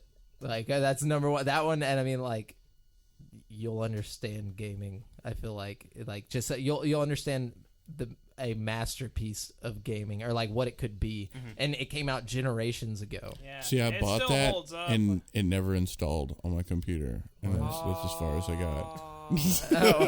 That's so unfortunate. sad. Yeah, KOTOR. Let me think of one more. Just to maybe. I never heard of it referred to as KOTOR, though. When you said it, That's what all the kids are calling it, man. it's all the kids. That's what the kids call it. Yeah. You wouldn't know nothing about that shit. I'm an old fuck now. That's the thing, though. I mean, like, I don't even know where KOTOR like originally came from, but like, When you spell it out, it's like, okay, well, that makes sense. No, but as long as I remember, like, we've called it KOTOR. Like, Yeah. I don't think anybody was ever just like, hey, it's called KOTOR. Like, we were just like KOTOR, and it just. I think I read it in like Xbox magazine or something back in the day, like that. It's weird. Wow. Did you think of the other one? I guess I'll have to say like Fallout 3 would be good another good call. one that That's you good. should play if you have. I mean, everybody should play Fallout 3. Yeah. It's got Fallout Liam 3. Neeson in it. Okay.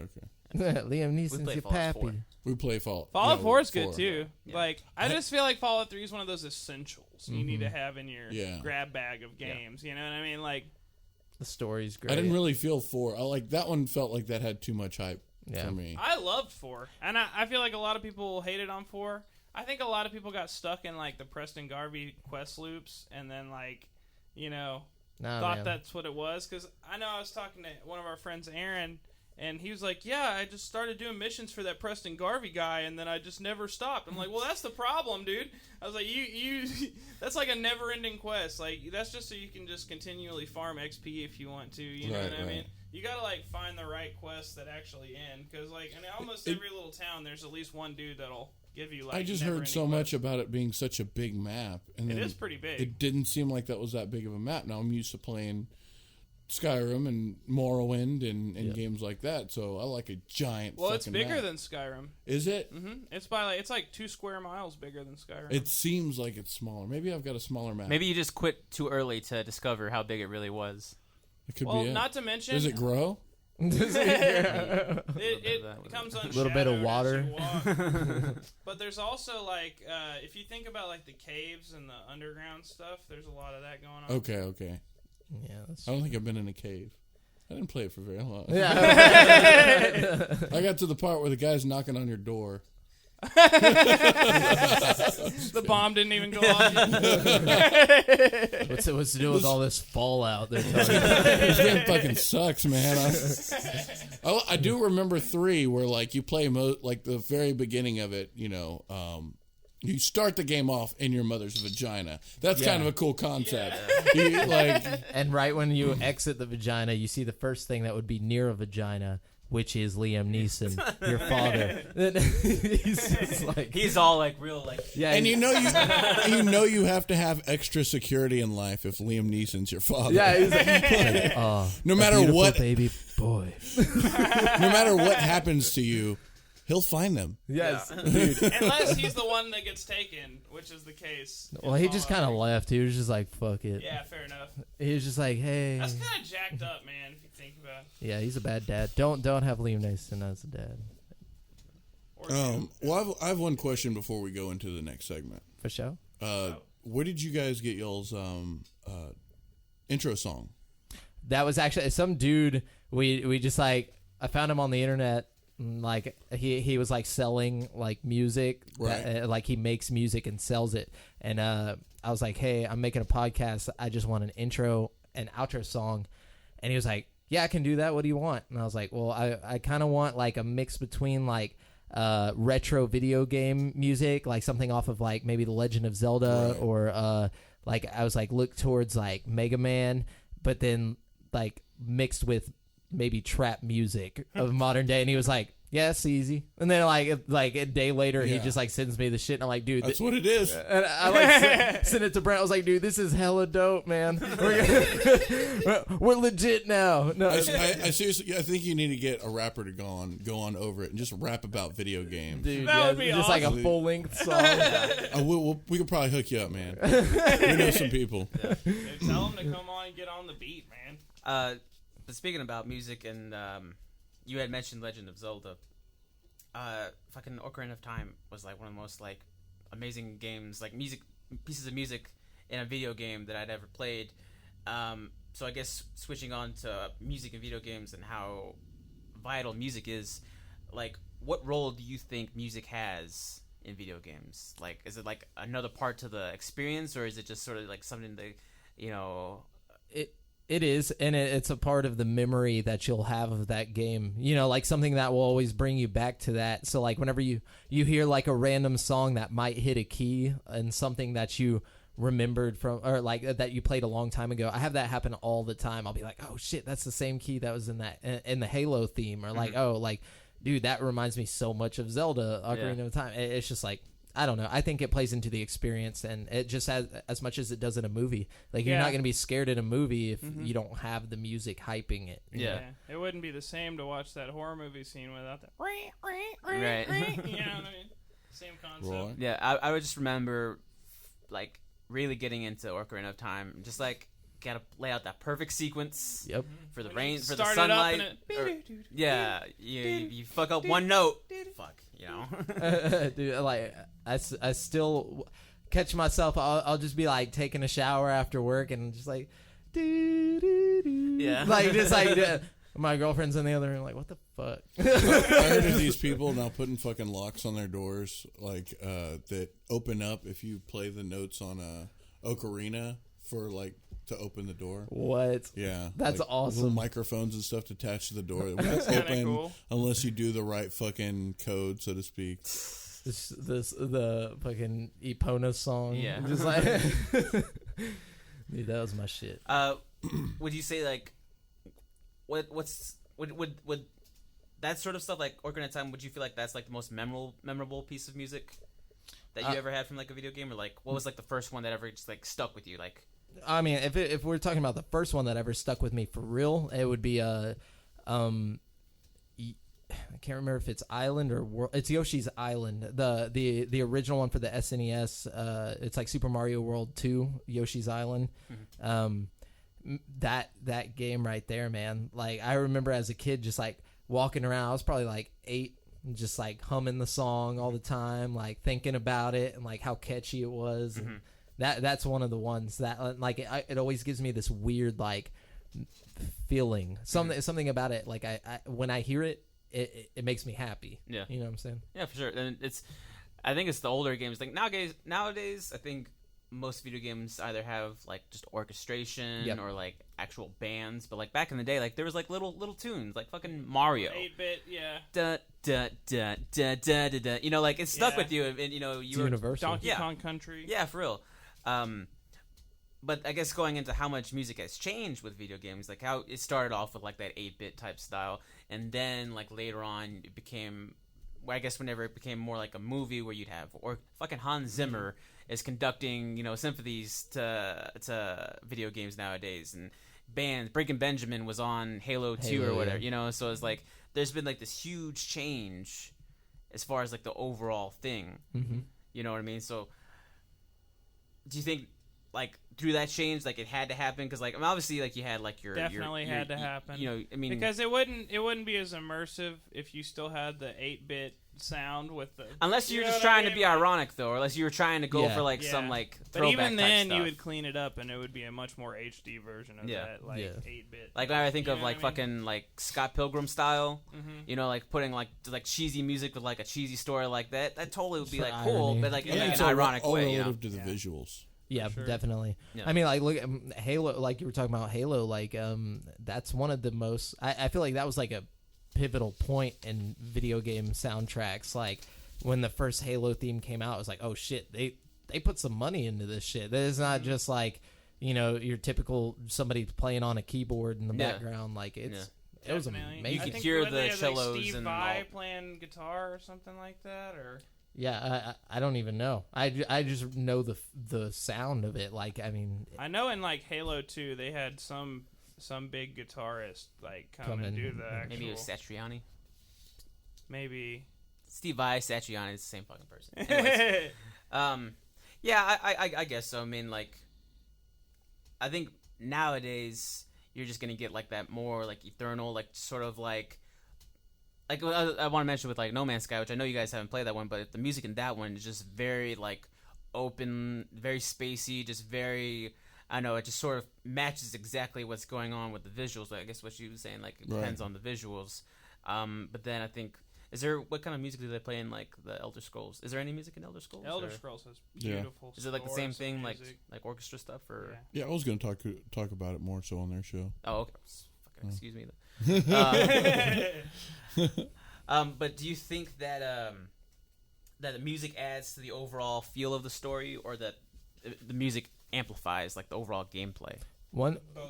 Yeah, but one thing I heard from like the source, like a guy who actually works on video game soundtracks for a living, like on a podcast, talked about it, and he said basically what they try to do is if you don't notice the music, then they're doing their job right. Like Right. if it's shit, like if you're like, oh shit, I can hear that song, it's kind of like you're not focused. It's taking you out of the experience. So they want it to be cohesive. And I mean, I guess that's kind of the way I look at it. Like if nowadays you don't really hear it anymore because that's the goal. That makes a lot of sense. Yeah.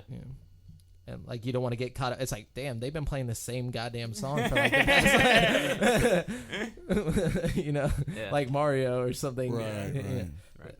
And that's about it. Do you think that a game has? I mean, like a game could have the same type of impact without music? Because I remember there was this one game that I played. It was I think it was some indie game where it's like I think you're on Mars. You play as an astronaut and you're just sort of like bouncing around the entire planet. It's like total silence, like no real music. All you maybe hear is like wind, which I guess in this story there's maybe wind on if Mars, it was like to the effect of the game and it was used well. But I feel like in almost every aspect that you should have music in your game. You know what I mean? Yeah. At least the option. Right. I don't know. I feel like The option, certainly. I agree with that, but also I feel like silence has its own mark in certain things. Like I remember whenever I first saw the movie There Will Be Blood and how there was like no music going on in like the first like 20 minutes of that movie, and there's just this guy just sort of like wandering around these mountains by himself and just total silence, not even saying a word. I was like, there's some deep shit going on here. You know what I mean? Yeah, so I don't know. sure. I think silence has a way of, maybe even in scary games. Like sure, scary games are cool with like those jump scares or whatever, but silence and not knowing what the fuck's around you. Oh yeah, you I just think hear that the would be creaks very and the water interesting to make a dropping game where it's just completely silent. You know, like that could be the scary part about the game. You know, you're just in a dark room, it's really quiet except for like creepy noises around you. And stuff. It's just up to the game, honestly.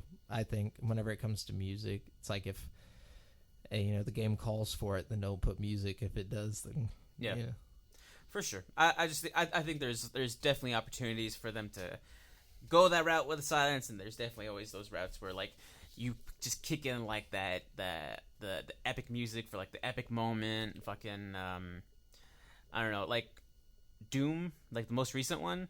Oh god, like really cool. how much like fuck yeah metal that music was. It was like that added so much to it. Like if doubt. it didn't have that, if it was like something different, it's like it would not be the same game. It was kind of like Quake 2.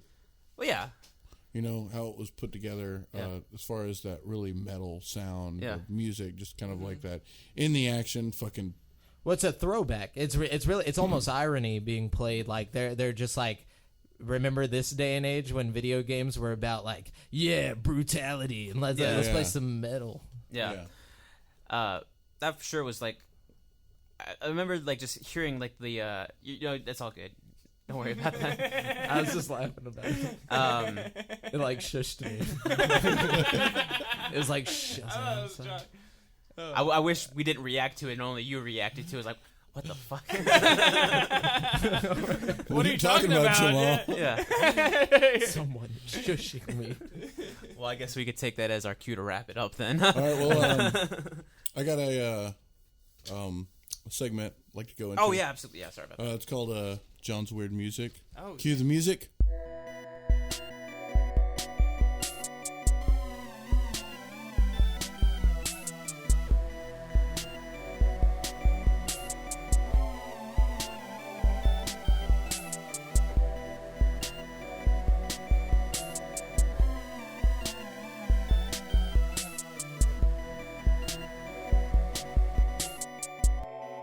All right. We're going to be talking about Disasterpeace. Have any of you guys ever heard of Disasterpeace? No. That song Okay. by Slipknot? No, it's not Disaster Pieces, although I could see where you could get that. Richard Vreeland, better known by a stage name Disasterpeace, born June 29th, 1986 in Staten Island, New York, is an American composer and musician. He first got started in music after learning the guitar in high school and started writing music around the age of 17. He's known for his work as a chiptune artist. Vreeland stepped into film score composition with the 2015 film It Follows, which was... Oh, I love that movie. Yeah, do you remember the soundtrack at all? Yeah, it's interesting. Kind of had like an 80s vibe to it. Like, Yeah. It did. It was a great... like, I got like a 70s, 80s feel from that movie. But then, like, in the middle of the fucking movie, you see, like, they've got these clamshell iPhones. Yeah. Like that was like that's what threw you off. That's how you knew it was like in a completely different universe. You know what I mean? I'll tell you what, the music from that almost reminds me of. Did you watch Stranger Things? Absolutely. Yeah, that was I great. feel like Yeah. it kind of had the same musical vibe going on. That's exactly how I felt about it as well. What was the band Survive? Yeah, Survive. Yeah. That did Stranger Things. It was fucking awesome. It was all synth. The music was beautiful. so great. I got that album on vinyl. Really? So I say that as I that's put my awesome. hipster glasses on. Yeah, I don't know about y'all, but I actually have it on vinyl. No, but that was a good soundtrack. For real. Disasterpeace.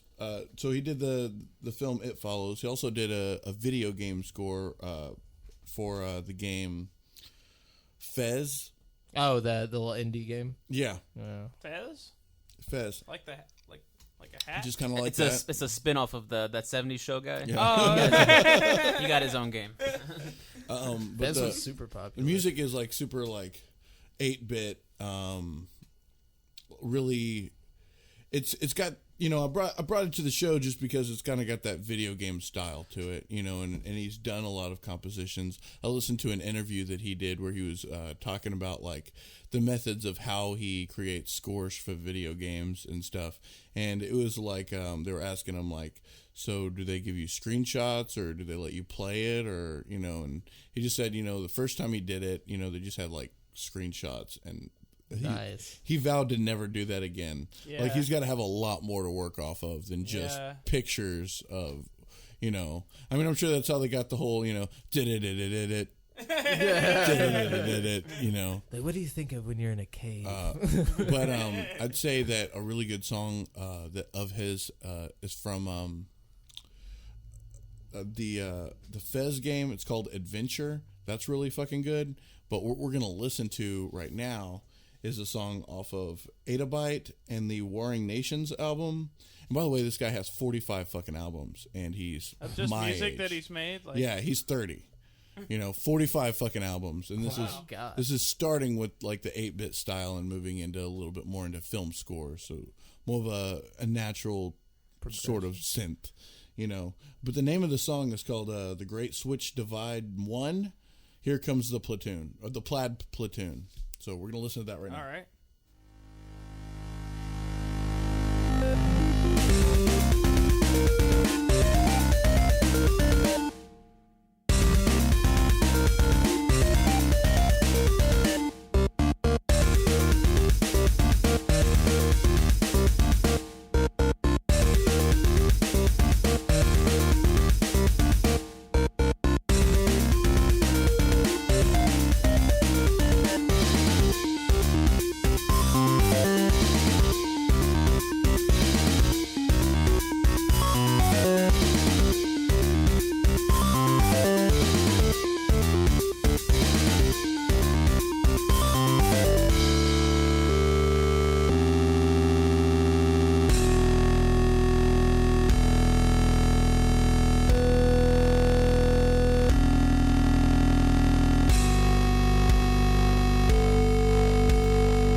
That definitely was really interesting. I will Yeah, say. definitely. It was interesting in a very beautiful way. I could see that in a video game for sure. Yeah, absolutely. Yeah, it definitely had a lot. I felt so many elements of like so many like older games, but then even when like the drums were picking up and it was getting more and more intense, it's like still could see this in like some old school stuff. Oh, Yeah, Absolutely. I was saying a minute ago, it kind of reminds me of like Between the Buried and Me in a way. Like, Yeah, and you know that's the thing. Like it's kind of like prog rock. yeah, The way that it's set up, as far as like parts of the songs, it's definitely metal, and Yeah. and he's talked about it before in an interview where he was saying that like his influence are like Tool. Yeah. Tool is one of his biggest influences, and other musicians. He said Rage Against the Machine. So basically, it's like a lot of other like rock musicians, and the reason, you know, he started playing guitar, and then he went in to try to do it, you know, a little bit more electronic because that's what he had in front of him, and then he found out you could he was really hear that pretty kind of fucking like good. ba-da-dum, bum, bum, bum, bum, bum, bum, Yeah. Yeah, it was like bum, super kinda feel, intricate. you know what I mean? Like, Yeah, Like, it was intricate as fuck. yeah, like the way that like the rhythms are set up, like Right. the timing of it was just like I wouldn't be able to comprehend Right. that. and I think he went to Berkeley for music. Oh, yeah. To my understanding, he definitely went to a major music school, and I think that was one, and a lot of it was like taking courses on synthesizers and learning patching and learning, different skills on, how synthesizers work, knowing the detail, because I love playing synthesizer, but I don't know the first fucking thing. Yeah. Like, I know how to work, like, the basic knobs on my synthesizer, but after that, like, it's like there's a lot more to it that, I'm not given. You're the punk rock of synth. I'm just... Thank you. I'm going to keep that. Yeah, you should definitely. And it's like, I don't know, like the song having the word plaid in it, and then seeing the picture of the plaid, and like the way that the rhythm was hitting, like right. I like. I'm not high or anything, right. but I'm connecting like this plaid with the music. Like right. I'm like, okay, I see where he came up with that title. Like it fits. Like right. I don't know. It was just so disjointed. It's pixelated. Yeah, that's what it was. It was something crazy. It's pixelated in a certain sense. It's. I mean, that's kind of what 8-bit is. You know what I mean? Like seeing it in such a simpler form. Mm-hmm. You know what I mean? And it's really cool to listen to music like that. I think because it definitely. It does bring you back to that nostalgic, that time in the past, when we're playing video games. You can't specify retro. the exact time, but exactly. you feel it. Yeah. There's not a word for it, but you feel it. We all know exactly what that spot is and where it is, and it has something to do with retro video games. For Absolutely. No, I agree. What I was gonna say, what I liked most about it was like, kind of like what you were saying, how intricate it was, but you were still like, there'd be some points where you could like hone in on one instrument, and like you get kind of locked in with it. Like there was like a bass line that was going for a while. I was like, oh shit, there's the bass line in that song is my number one favorite. Just like how all over the place it is, but totally is the control of the song. Yeah, I think my favorite part of the song is like there was one part where it kind of did like a little like flourish or something, and it sounded like the Mario thing coming out of the tunnel. Yeah. That's what it is. That's exactly it. It takes you right back there. Mm-hmm. That's art, though. That right there is dedication in the art. That's work.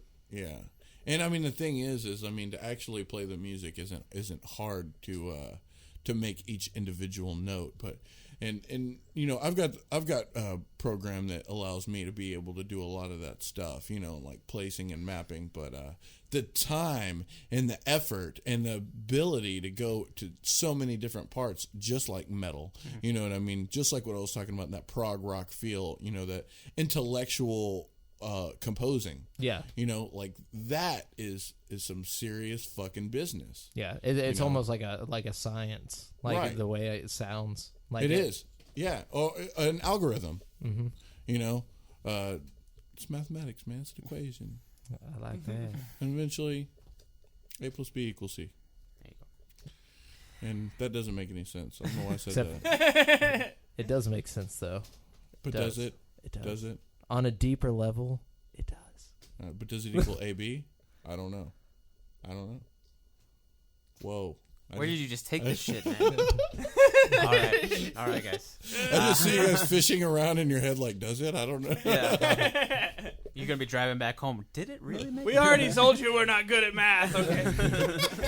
Now you're throwing letters and shit, man. You need to spend more time with Math Blaster or whatever that game is. Math Blaster on like hardcore mode. Yeah. Anyways, guys, I guess we can go ahead and wrap it up. We want to thank you guys very much for making the trip to be here with us. Hey, happy this to is be a here. fantastic episode, and can't wait to do an episode with you guys in like 2 minutes. Yeah. Yeah. It'll be great. Thanks for having us, absolutely. man. Yeah, all of our absolutely. listeners, go and check out GameSpeak. Yeah. Podcast. CreateForSanity.com. GameSpeak podcast, our like you Twitter can search it on handle, iTunes, Yeah. whatever. Check, follow Brent on Twitter. Brent has one. Yeah, same on Facebook, too, so it's easy. Let's address that. What do you have one of, Brent? Well, I have one testicle. I'm missing one of my balls, man. Be real with you right now. That's how I wanted. I knew it. I knew that's what it was about. This is 'Cause definitely. I've seen it. And That's my no, I'm gamer just tag. kidding. If you guys want to play video games with me and you want to look up my gamer tag, that's my gamer tag too. So just Brent has one, the number one, all one word. Hey, man, one is all you need. One is all you need. Hey, man. Gets Really the job is. done. This is exactly how I wanted the show to end. Us talking about your one nut. Yep. Anyways, thank you guys, and good night, goodbye, and goodbye.